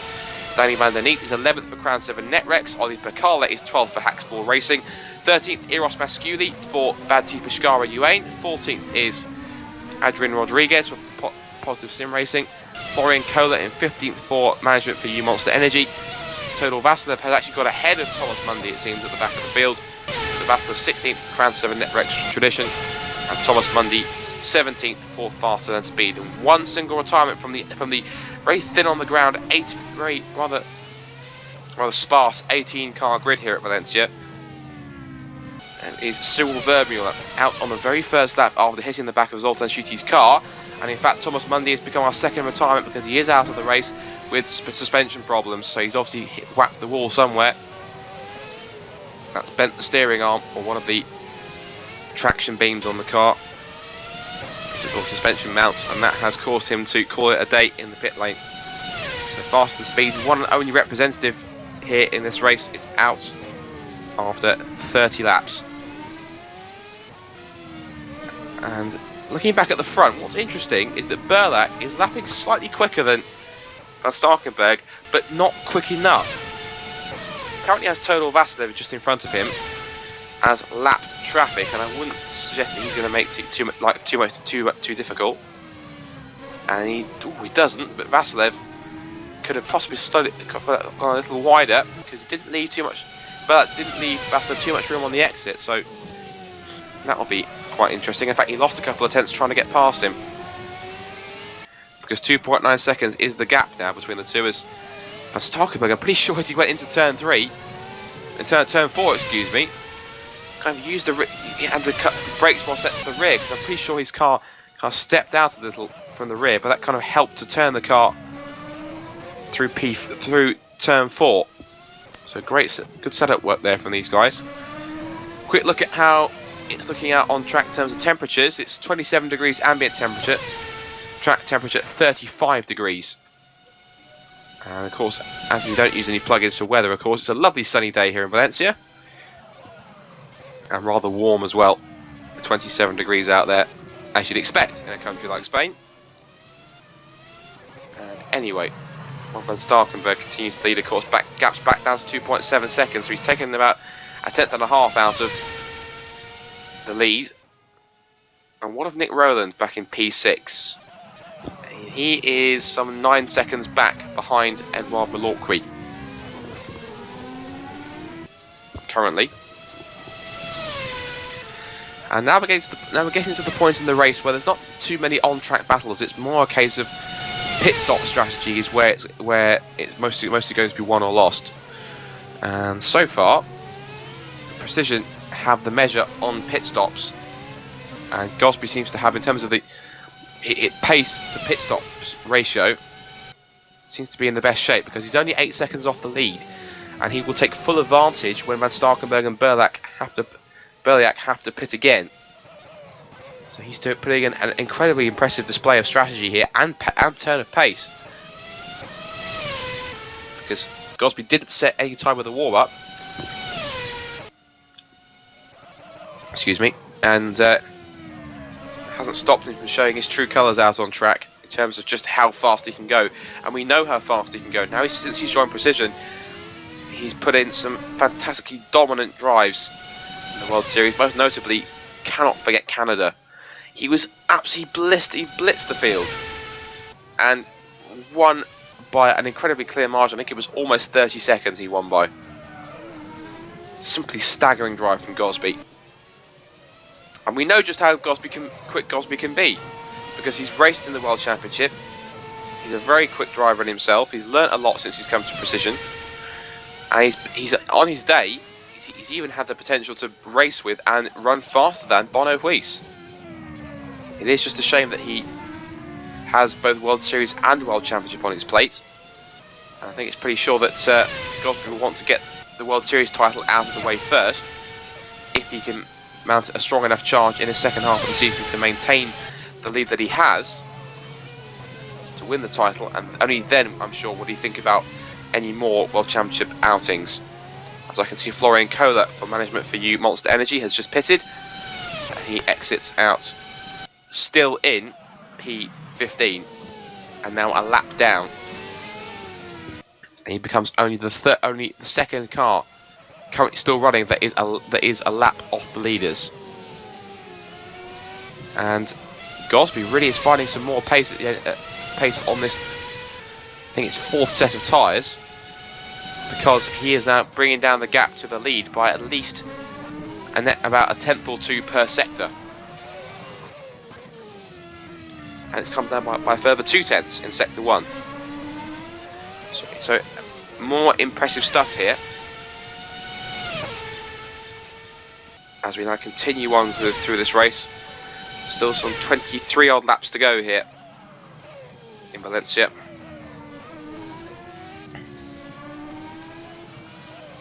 So Gosby then will have Florian Kohler to deal with at the moment on track. And he himself has got a lovely 11-second gap to Zoltan Schutte. So 18 seconds back is Schutte to the leader. Well, Lorqui in P5 is a further 7 seconds back in P5. And Roland a further 9, and he's 34.6 seconds off. And Starkenberg in the lead, as Gosby is just absolutely turning it on. He's just taken half a second out of Van Starkenberg in the second sector. The gap is down to 6.8 seconds. He's taken 7/10 out of him on this lap alone. And in fact, this is, looking at his times, he's considerably quicker at the moment, of course. Now Van Starkenberg's lap that time around, 140.519. 140.1 for Berlax, and he's closing in too. As the leaders are in the pits, that's Van Starkenberg and Berlac too. So that puts Gosby back into the lead again. And this time, Gosby's stint on these tyres really has paid off. Look at the gap he's got now to Van Starken, to his teammate. The advantage is pretty huge, and he's got a lapped car for comfort as well. And saying that, also, Van Starkenberg has exactly the same to Berlac as well. He has Todor Vasilev in the way.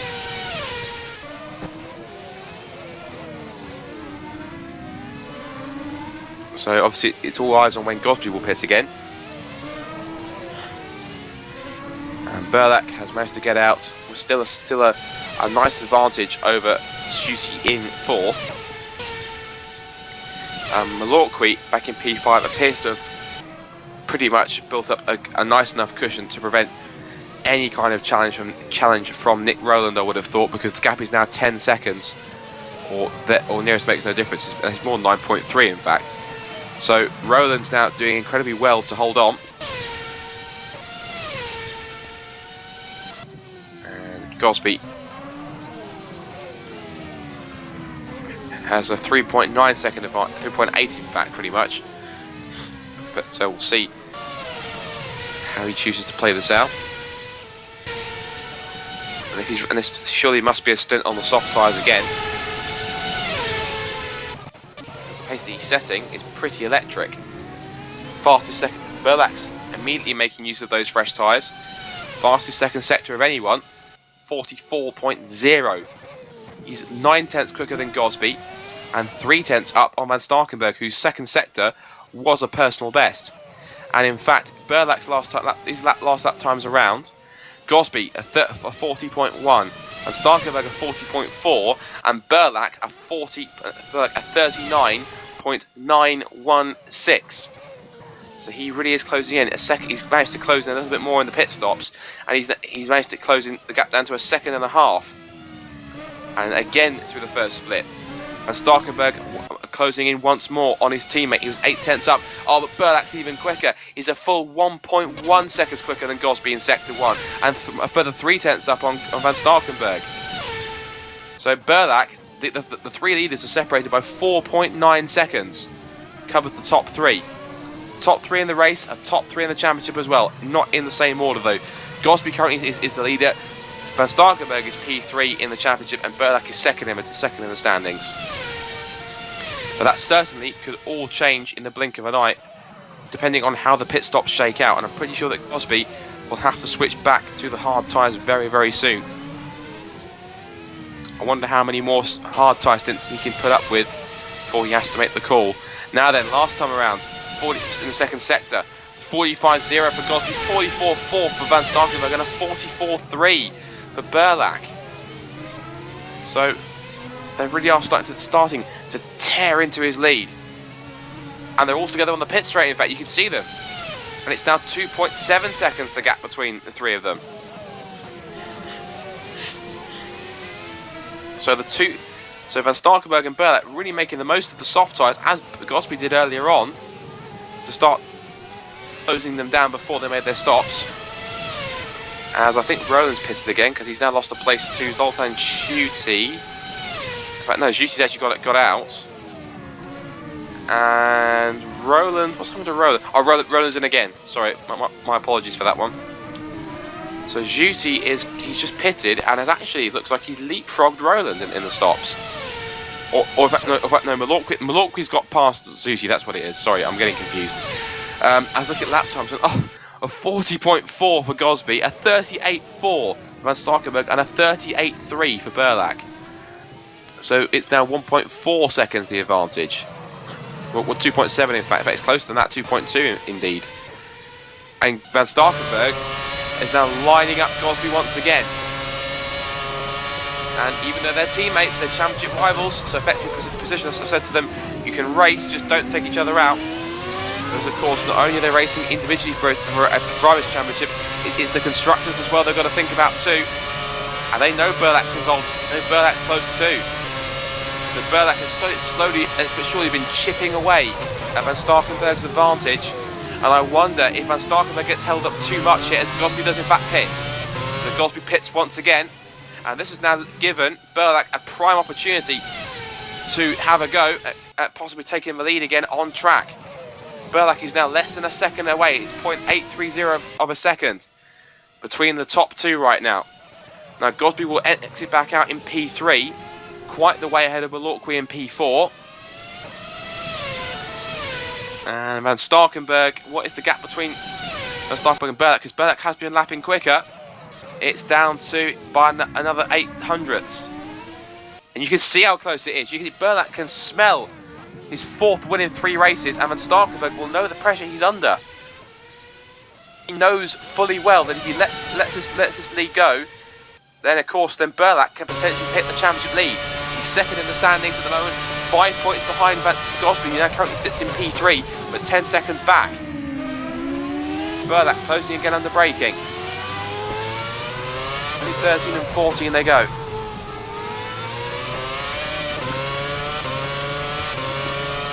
Berlak can smell it. He's bloodies up. The excitement is pumping through him right now. He knows that if he puts Van Starkenberg under enough pressure, he could make him crack. And he's gained half a second in this sector alone. Berlak is the man on form. We said he was looking pretty quick.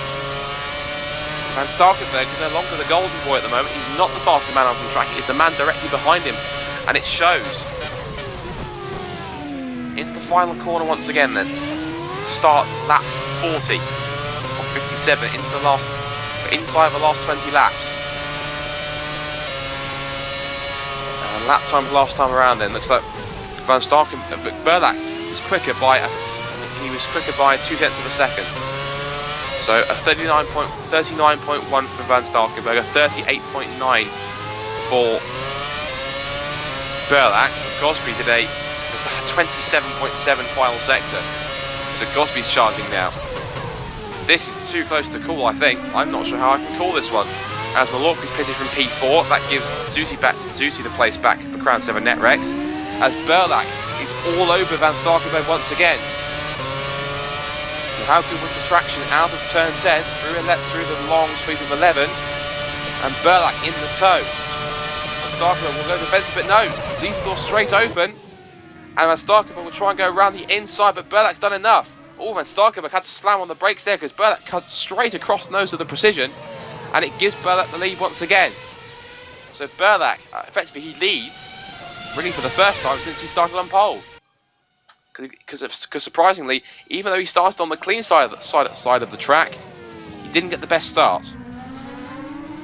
And of course, both of them will have in the back of their minds that Gosby is coming. Gosby is coming for them. So we'll keep an eye on that as the race winds its way through.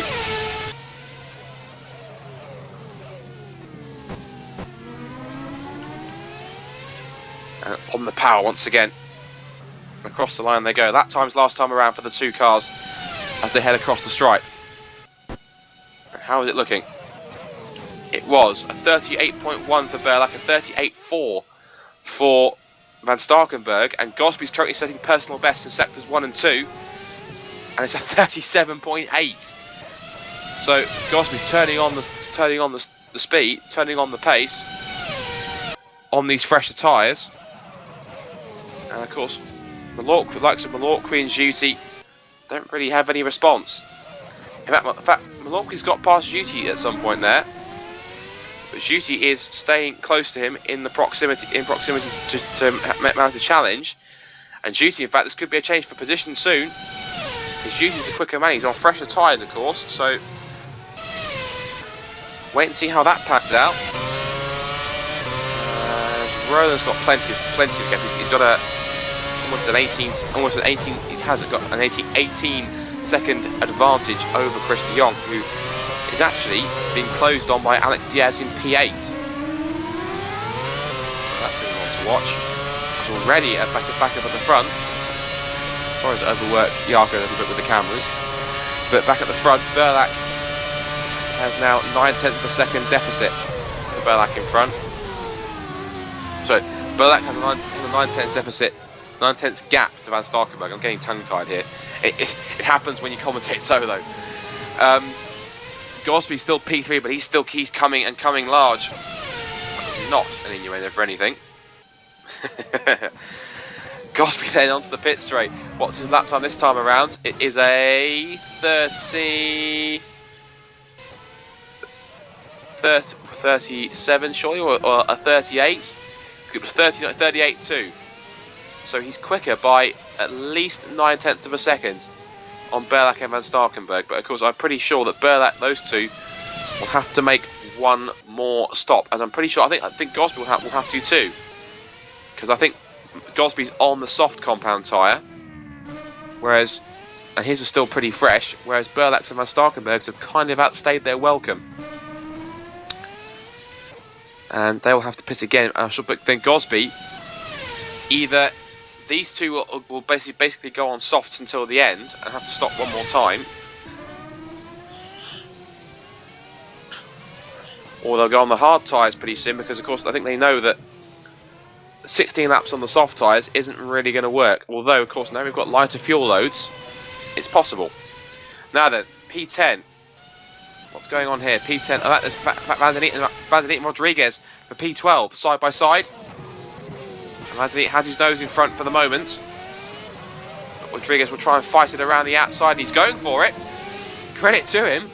And Adrian Rodriguez just sticks it to Van der Neat, who gives him a bit of an elbow in the side, and again tries to do exactly what Rodriguez just did. And Van der Neat gets up over the curb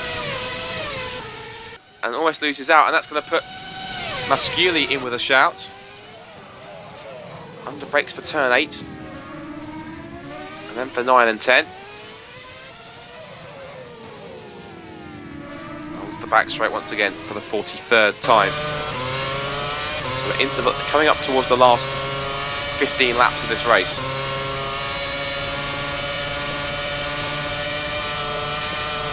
And they should see exactly how these guys are going to perform. And Gosby, of course, is really started to close in once again. The gap's 5.8 seconds. But Berlak has got himself a second gap now to Van Starkenburg. And it seems to be the case that Berlak just has more raw pace today. Van Starkenburg doesn't appear to have a response. I'm pretty sure that will be in the back of Van Starkenburg's mind, as well as the fact that it's going to be more championship points. First place pays out 10 more championship points than second. And third pays out 10 less than second position. So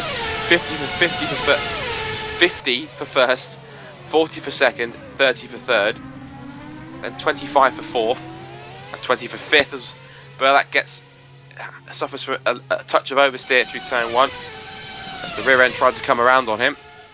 But of course these guys are doing that. We saw Van Starkenburg do it a couple of times earlier on. And they do that just to help turn the car around such a sharp corner, so that the car will be set up as Van der Neet's all over the place. And he is now under pressure now from Masciuli.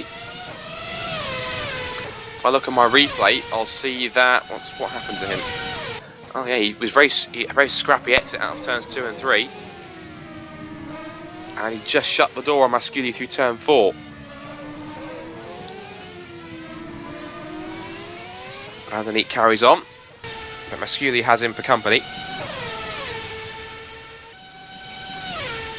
And back at the front, the gap is 1.3 seconds now between Burlak and Van Starkenburg.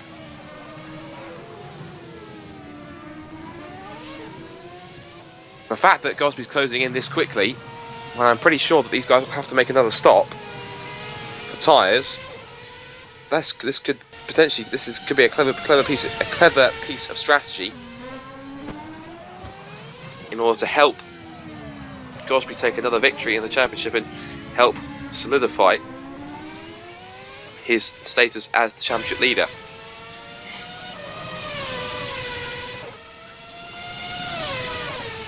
Excuse me for a sec. Right, let's clear my throat for a sec. 1.7 seconds now is the gap, so Burlak definitely is just putting his stamp on things. And Gosby's actually, that was lap traffic, but he hasn't closed in anymore. In fact, he's lost a bit of time to Van Starkenburg. I wonder. Gosby again, Burlak again just turning that car through the corner on the brakes. Starkenburg follows suit, and what is the gap this time? Is it 2 seconds? No, it's 1.6. So Van Starkenburg has found a little more pace in the final sector, and that seems to be where he's stronger. Burlak seems to lose much of the time in the final sector. Van Starkenburg seems to have been a lot more comfortable there, as is also Gosby. So Precision seem to have a car that copes with the kind of the fast flowing cars as they go through. Let's take a look back at Van der Neet, who is back in P13, but again, Masciuli all over the rear of him, and has a dive. Careful here, Roche. Oh, that was. Oh, and again there was contact, and Van der Neet goes around. Now, some may argue that Van der Neet closed the door. But let's take a look at a replay of that one, please, Jarko, if we could. So up the inside here comes Masciuli, and Van der Neet does close the door, and looking at that, in some ways, I think Masciuli just held his line. It was all Van der Neet was the one that was moving across and trying to defend. And for the first piece of contact, Van der Neet moved across onto his line. And I think in desperation, Van der Neet just put his foot down for the next apex, and that in turn was what caused him to lose the back end of the car. Contact just sent him facing the other way. And Van der Neet's in the pits, in fact, so whether or not there was contact. So, there was contact, just whether there was damage. As Van Starkenburg is in the pits, but Burlak carries on for another lap. Now that's intriguing. So Gosby then goes into P2. He's now only 4.6 seconds behind race leader Peter Burlak. Lorqui still in P4, but way back in fact, but still comfortably in, at the moment, at least in P4. Van Starkenburg is back out in P3, and he's going to try and gain the undercut now, as Chris de Jong is now side by side with Alex Diaz now for P7, and Diaz wants to do something to keep the Spanish fans happy, and indeed he does, up the inside, and de Jong tries to come back at him. Small tap on Diaz's right rear, sorry. And de Jong has to yield it. Has to give the place to Diaz. Nothing else he could have done. So great showing from Diaz here in P7. Definitely showing that he could potentially have a stronger run in a World Championship car. If he's up there in P7, potentially even maybe score some points. Then of course World Championship is a very competitive scene. So you have to be a pretty special driver to try and challenge for points instantly on your first race. And again, we've got to have the likes of Samuel Lebert race for us and come back. But of course, he raced three years prior to his return to FSR. And we'll see if Berlac pits this time. And is he doing an extra lap? Yes, he does. Just cuts in.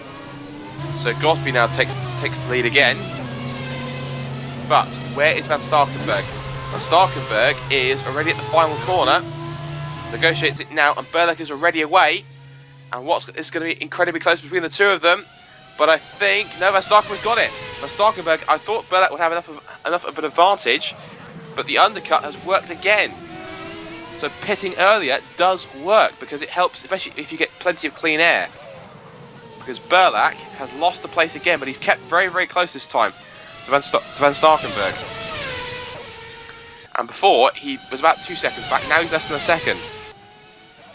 And now all eyes are going to be on Gosby and Van Starkenburg. Gosby's already through turns 9 and 10. And this is crucial now because I think Gosby will have to pit again. But now, Van Starkenburg, I'm pretty sure these two will go to the end. These two shouldn't have to pit again because they've got another 10 or 11 laps on these tyres, and that's doable, especially with the lighter fuel load. As Berlac closes again under braking. I think in some ways, unless I'm not expecting Gosby to stay out, he could do. It could fool us all. I think a quick, maybe 8 or 9 lap blast on the softs could be in order, and that could bring Gosby right into contention if he makes the most of this. We'll wait and see. More focused on is Berlac going to get past Van Starkenburg once again, in second position. The final couple of corners towards the final turn of turn 25. Very tight hairpin corner almost. And Berlac's right there. Starkenburg can see him, of course. And sweep through through the flat out turn 1 and into turn 2 once again. Hard on the brakes, and Starkenburg clatters the curb on the inside. And this is great racing, of course. And as it stands right now, looking at it, we'll go back to how we said before. So, as Berlac actually set last time around, fastest second sector of anyone, a 43.7. Compare that to Van Starkenburg's a 44.2 and a 45 flat for Gosby in sector 1. So, this is looking like a pretty intriguing end to this race.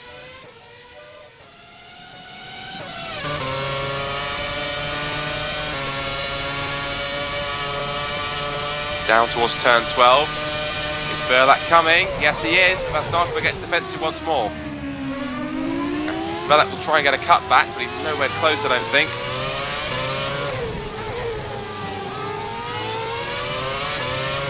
And still going down the back straight. But this is a great chance. This is a great chance for Berlac now.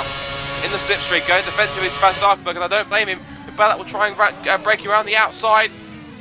Oh, Van Starkenburg holds his ground, and there was contact between the two of them. Now then, will that of course damage to Berlac's car? Whatever's happened, Berlac is now got himself in front. And Van Starkenburg, I don't think will appreciate that. Now, it's tough to call because I think Berlac didn't expect Van Starkenburg to be as far enough alongside as he was. He turned it a bit too early. As Gosby pits again, he does. So Gosby pits, and now it's a sprint to the finish. Gosby is on much fresher tyres. He's about a lap or two younger, or he will be by the end. So the chase is on. It's Berlac versus Van Starkenburg versus Gosby for the race victory. So far, Berlac has it. But we're into the last 9 laps to go. Back down the rest of the field as we watch it. Edouard Malorque still in 4th position and holding a 2.2 second advantage over Zoltan Schutte in 5th. Nick Rowland is still in 6th. Oh, and hold on. I'm seeing Luka Ostakovic sans front and rear wings. Now, what's gone on here? Because there must... There was obviously contact, but oh no, there wasn't. No, Ostakovic did it all himself. He lost the back end, exiting turn 14. If you look on the replay, and he just lost the back end and collapsed the car, both ends of the car against the wall, and that would have caused significant suspension damage as well. And that's a shame, because Ostakovic was having a great race following his teammate. And he, of course, will be in the pits. And indeed he is. And he'll be getting a refit for those parts. But of course, suspension damage is unrepairable. So he will have to struggle around. Unless he decides to call it quits. Now, speaking of Venus Project Racing, Colleretts is now on the back of de Jong. This will be for P7. So this would certainly make up for any misfortune that de Jong's had so far. We are inside the final 10 laps, of course, and this is where it's crunch time. Now, Berlak has a 1.2 second advantage over Van Starkenberg, and we'll keep track of that battle for 7th as it happens. We'll keep track on both of those. And Colleretts is close enough to make a challenge, so that will stick with this, in fact. So Colleretts then lining up Chris de Jong down the back section at the end of sector 2 towards the hairpin. He's going to make a dive. He's thinking about it, and he trying to put his car alongside, but again, it's that case of you're just not close enough, not far enough alongside to make it count. Now then, Colleretts will try it again into the final corner. Can make a dive if possible, and I think de Jong. I don't think Colleretts expected de Jong to leave the door open as much as he did, because I think Colleretts could have even stuck his nose up the inside there if he had the right opportunity. There was an opportunity there, he just didn't take it. And so far, whilst that battle goes on, and Berlak now has a 2 second, and it's extended his advantage by a further 2/10, so it's now practically 1.5 in fact now. So 4/10 he's gained. And Gosby, of course, will be trying to close these guys down. And what an exciting finish this is. 7 seconds covers first to third. What lap times is Gosby putting in? Let's have a look. On my timing, last time around, well, Berlak splits that 1:37.643 last time around. 8/10 quicker than Van Starkenberg, and again he's quicker on this lap. 1:38.2 for Berlak, 1:38.4 Van Starkenberg, and then Gosby just trumps that and says, game on, 1:37.5. The gap is now 6.7 seconds. This race is not over. Lap 50. 57 now. No, 50. It's 51 and 57. I wonder just how quickly Gosby can close in here. Whether or not he has enough. We could be looking at a last lap scrap for the win and for the 3 podium places. I've said it time and time again this race. This is a crucial result for the championship, and it could be a turning point as well, because it means that Berlak will put himself firmly into the championship hunt. It'll mean that Van Starkenberg will leapfrog if it stays how it is ahead of his teammate, and Gosby will lose his championship lead and drop 2 spots to third. So it all hangs in the balance as to how these final 7 laps or 6.5 laps play out this afternoon. Another 10th taken out of the leader from Gosby. As Berlak continues on his merry way. And back to the battle for P7. It seems as though Colleretts is seems faster than de Jong. But on the straights, it appears that he's running more downforce, so he's better. Obviously, he's better on the tight, twisty, more technical sections of this Valencia street circuit. But look at the straight line speed advantage that de Jong has. Look at him pull away here. So even though he's in the tow, it's just not working for him. Oh, and just behind, P11 battle between Rodriguez and Masciuli. They were side by side through 9 and 10, and Rodriguez has got his nose in front. And Masciuli got himself a super little exit as a result, and puts him in a prime place to capitalise. And I don't think Rodriguez is going to capitulate with that position too much. And again they go side to side, over the curb, and that was almost a carbon copy. Hamilton and Maldonado back in 2012. So just play it careful, boys. And we'll keep track of those battles as well. Colleretts, of course, is still fighting hard. He loses out on the straights. And we'll keep track of that. Right, back to the front now. I'm noticing that Gosby has closed in again and got the gap down to less than 6 seconds. Last time around, let's take stock of this. A 38.5 for Berlak, a 38.6 for Van Starkenberg, and a 37.6 for Gosby. So he's faster by at least 9/10 than the guys in front. He's lapping considerably quicker again. Berlak has responded to Gosby's charge in the first sector with a 44.1. Van Starkenberg has really fallen. It's a 44.7 in sector 2. So Van Starkenberg has taken a lot more out of those tyres than Berlak has. That's purely due to the fact that Van Starkenberg has had to put in more effort to try and keep up with Peter Berlak. And, who have we lost? Oh, Zuti's out of the race.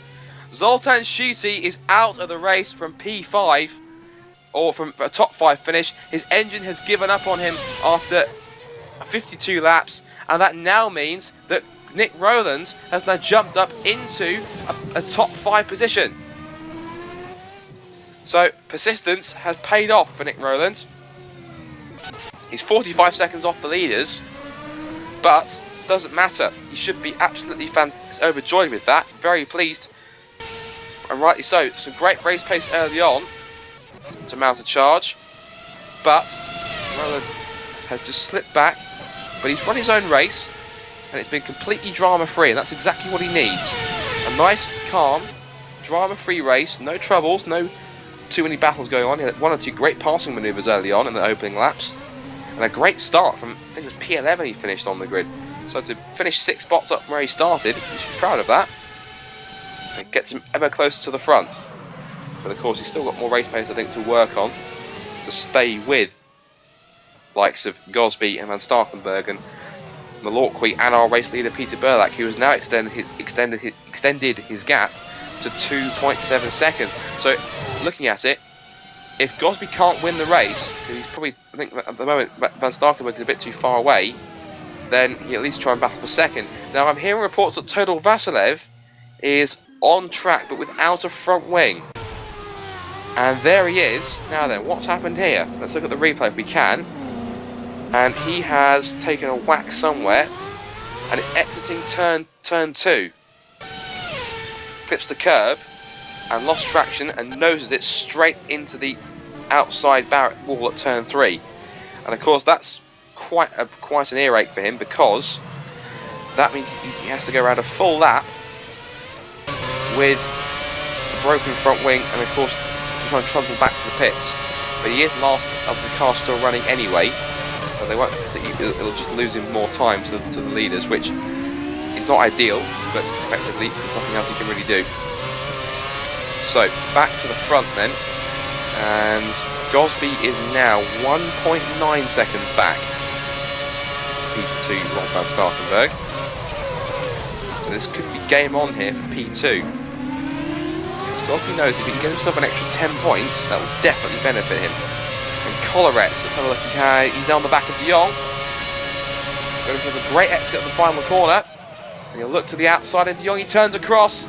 Oh, and De Jong just about gives him enough room. As the two go side to side. Oh, and De Jong shoves Colleretts in the front wing. That was very, very meticulous there from De Jong, and rather harsh, I would have thought.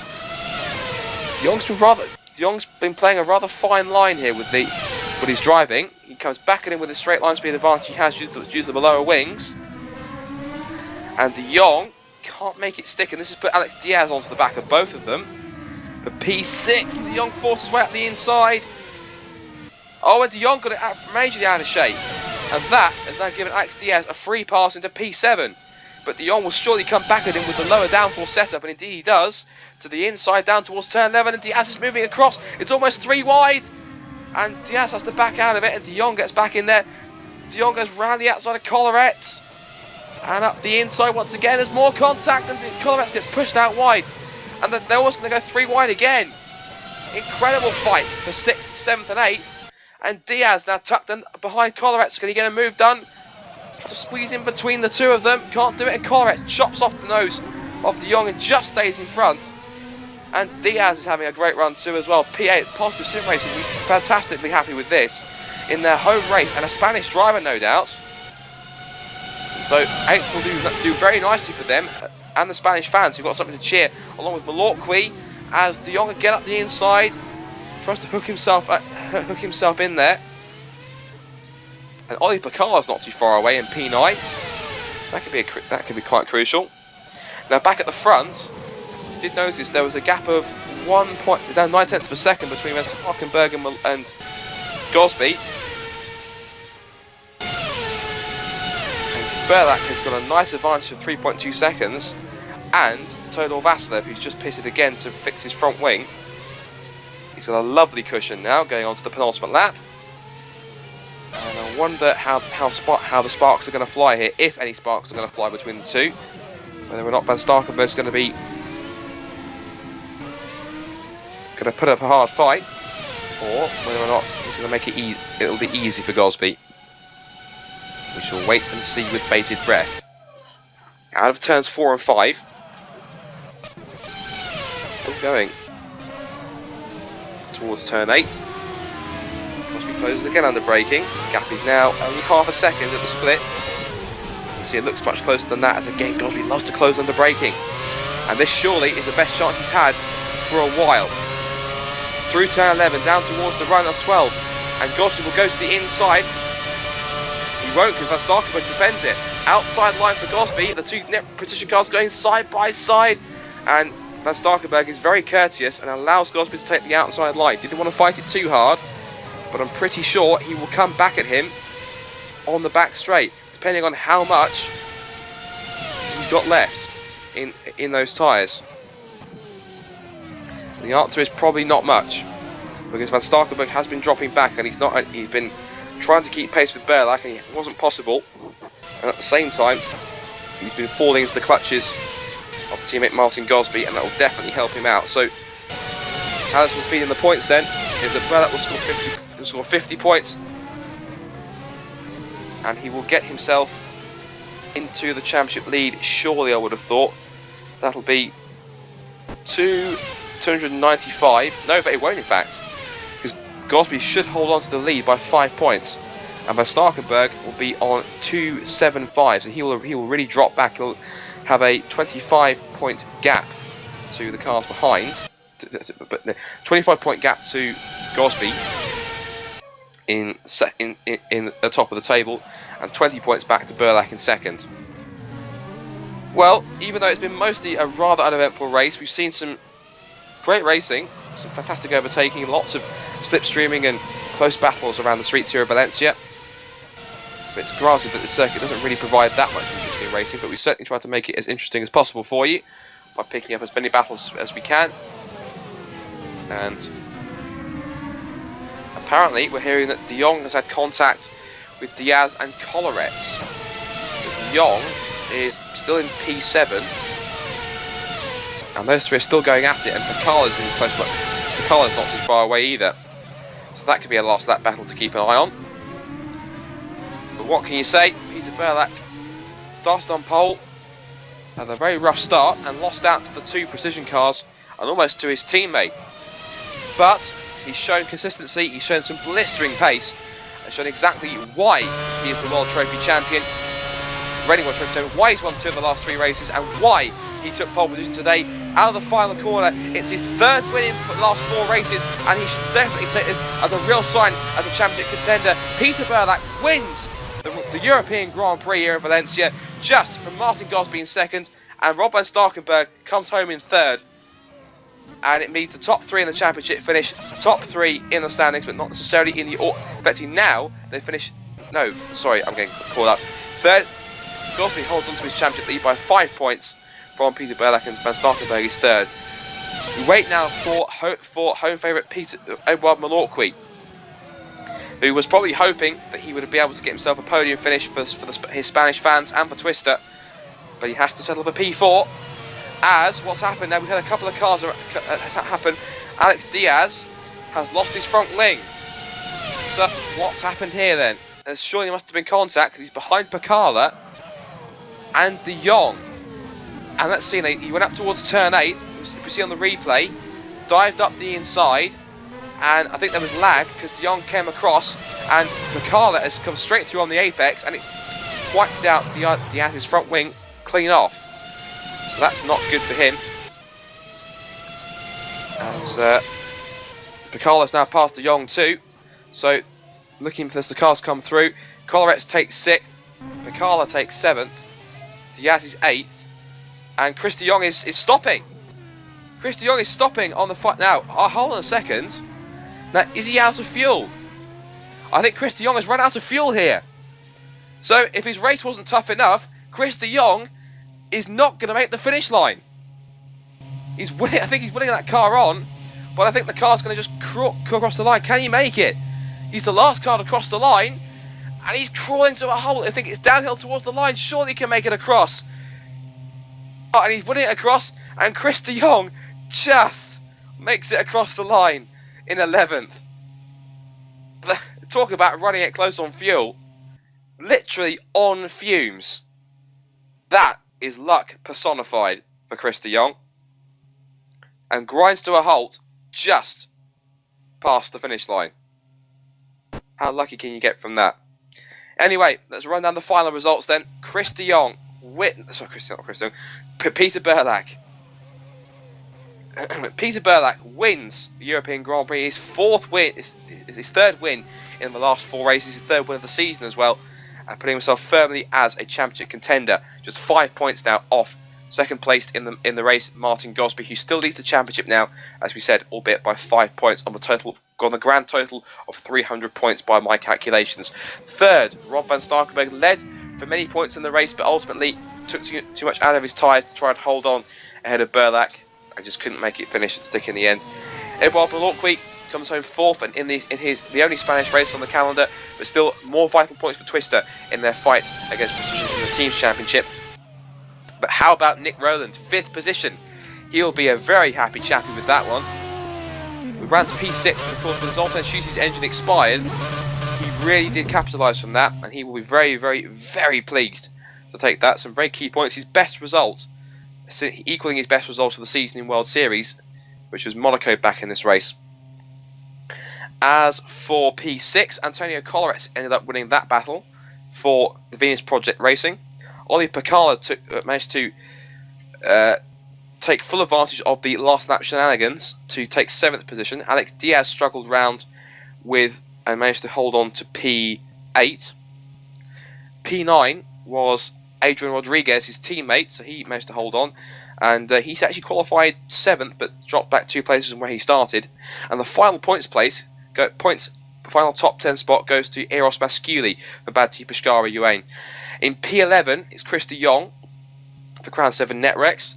P12 is Danny van der Neet for Crown 7 Netrex Academy. Luka Oslakovic finished 13th despite his troubles early on when he hit the wall later on in the race. 14th Florian Kohler started in the top 10 but dropped way back and didn't have the race pace to ultimately stay there. And P15 is Todor Vasilev. He hit the wall as well late on, but still managed to finish across 2 laps down, but in 16th and 15th place. The cars that didn't finish out of the very small 18-car field, 3 retirements, Zoltan Schutti out with an engine failure, Thomas Mundy with suspension problems out back on lap 31, and the final car that's finished 18th there is Cyril Vermeulen after he hit the back of Schutti's car on the very first lap down at turn 17. That damaged the car substantially on his front suspension, and unfortunately that caused him to retire. So, that is the end of the race. Hopefully you guys enjoyed it. I haven't got anyone to talk to do any analysis with, so we'll wrap it up and give you a quick update as to what is going on for the rest of the weekend, because of course, when we do FSR, we don't just do 1 race, we do 3. Of course, so tomorrow, which the broadcast should start at around 11:30 British Summer Time, or 12:30 Greenwich Mean Time, that will be the World Trophy race. That should be myself and I think it's going to be James Tucker, doing that one, because I think Lewis McGlade, who normally commentates on that, can't make it. So it'll be myself covering for that one. And then, of course, the big one, the call for coverage will start at roughly around 5:20 British Summer Time, 4:20. 4:20 Greenwich Mean Time. It'll be the big one, the World Championship. And due to the controversy that happened once again back in Hungary, where's there never controversy in FSR, but that's the reason why we love it. Bono, who's took another victory, we now come to the streets of Valencia, where he looks to extend his championship lead, but he has, of course, the likes of Ivar Callaway looking to bounce back after a rather shaky weekend, only finishing P9, and also, of course, likes of Jack Keithley coming through in P3. Morgan Moran needs a win here to try and keep his championship chances back on track, because they are slipping away.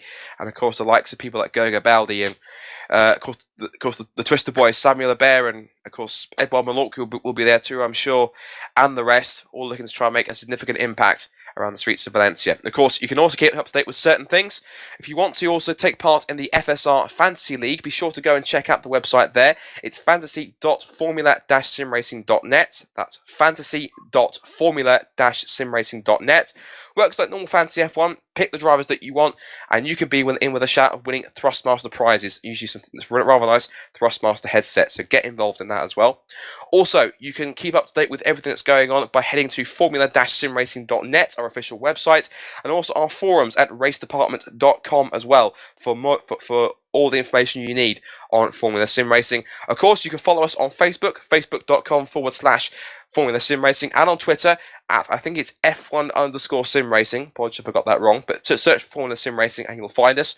And also, be sure to subscribe to the YouTube channel, youtube.com/Formula Sim Racing. The latest video to go up on there was, in fact, a impressions video for the Hungarian Grand Prix. I will say apologies, we haven't had the highlights videos for the World Championship for both Germany and Hungary up yet. I have sent all the details off to Johannes to get the Germany video done. Hopefully that should be out very soon. I think he's been busy with work. Also, the script for the Hungary highlights, I finished that this afternoon.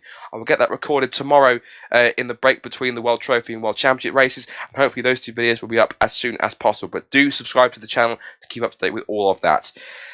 I think that's just about it, gone through all of that. So, from myself, Scott Woodwis, and of course from our broadcast director, the wonderful Jarkko Miekkinen, thank you very much for doing the cameras as always. I hope you've enjoyed today's event. This has been a Formula Sim Racing production for simrace.tv, shown on Daily Motion. Thank you to all of our sponsors, to Thrustmaster, to Race Department, to SimSync, of course, and to Live Races, and of course to and also to RC as well, who give continued support as well.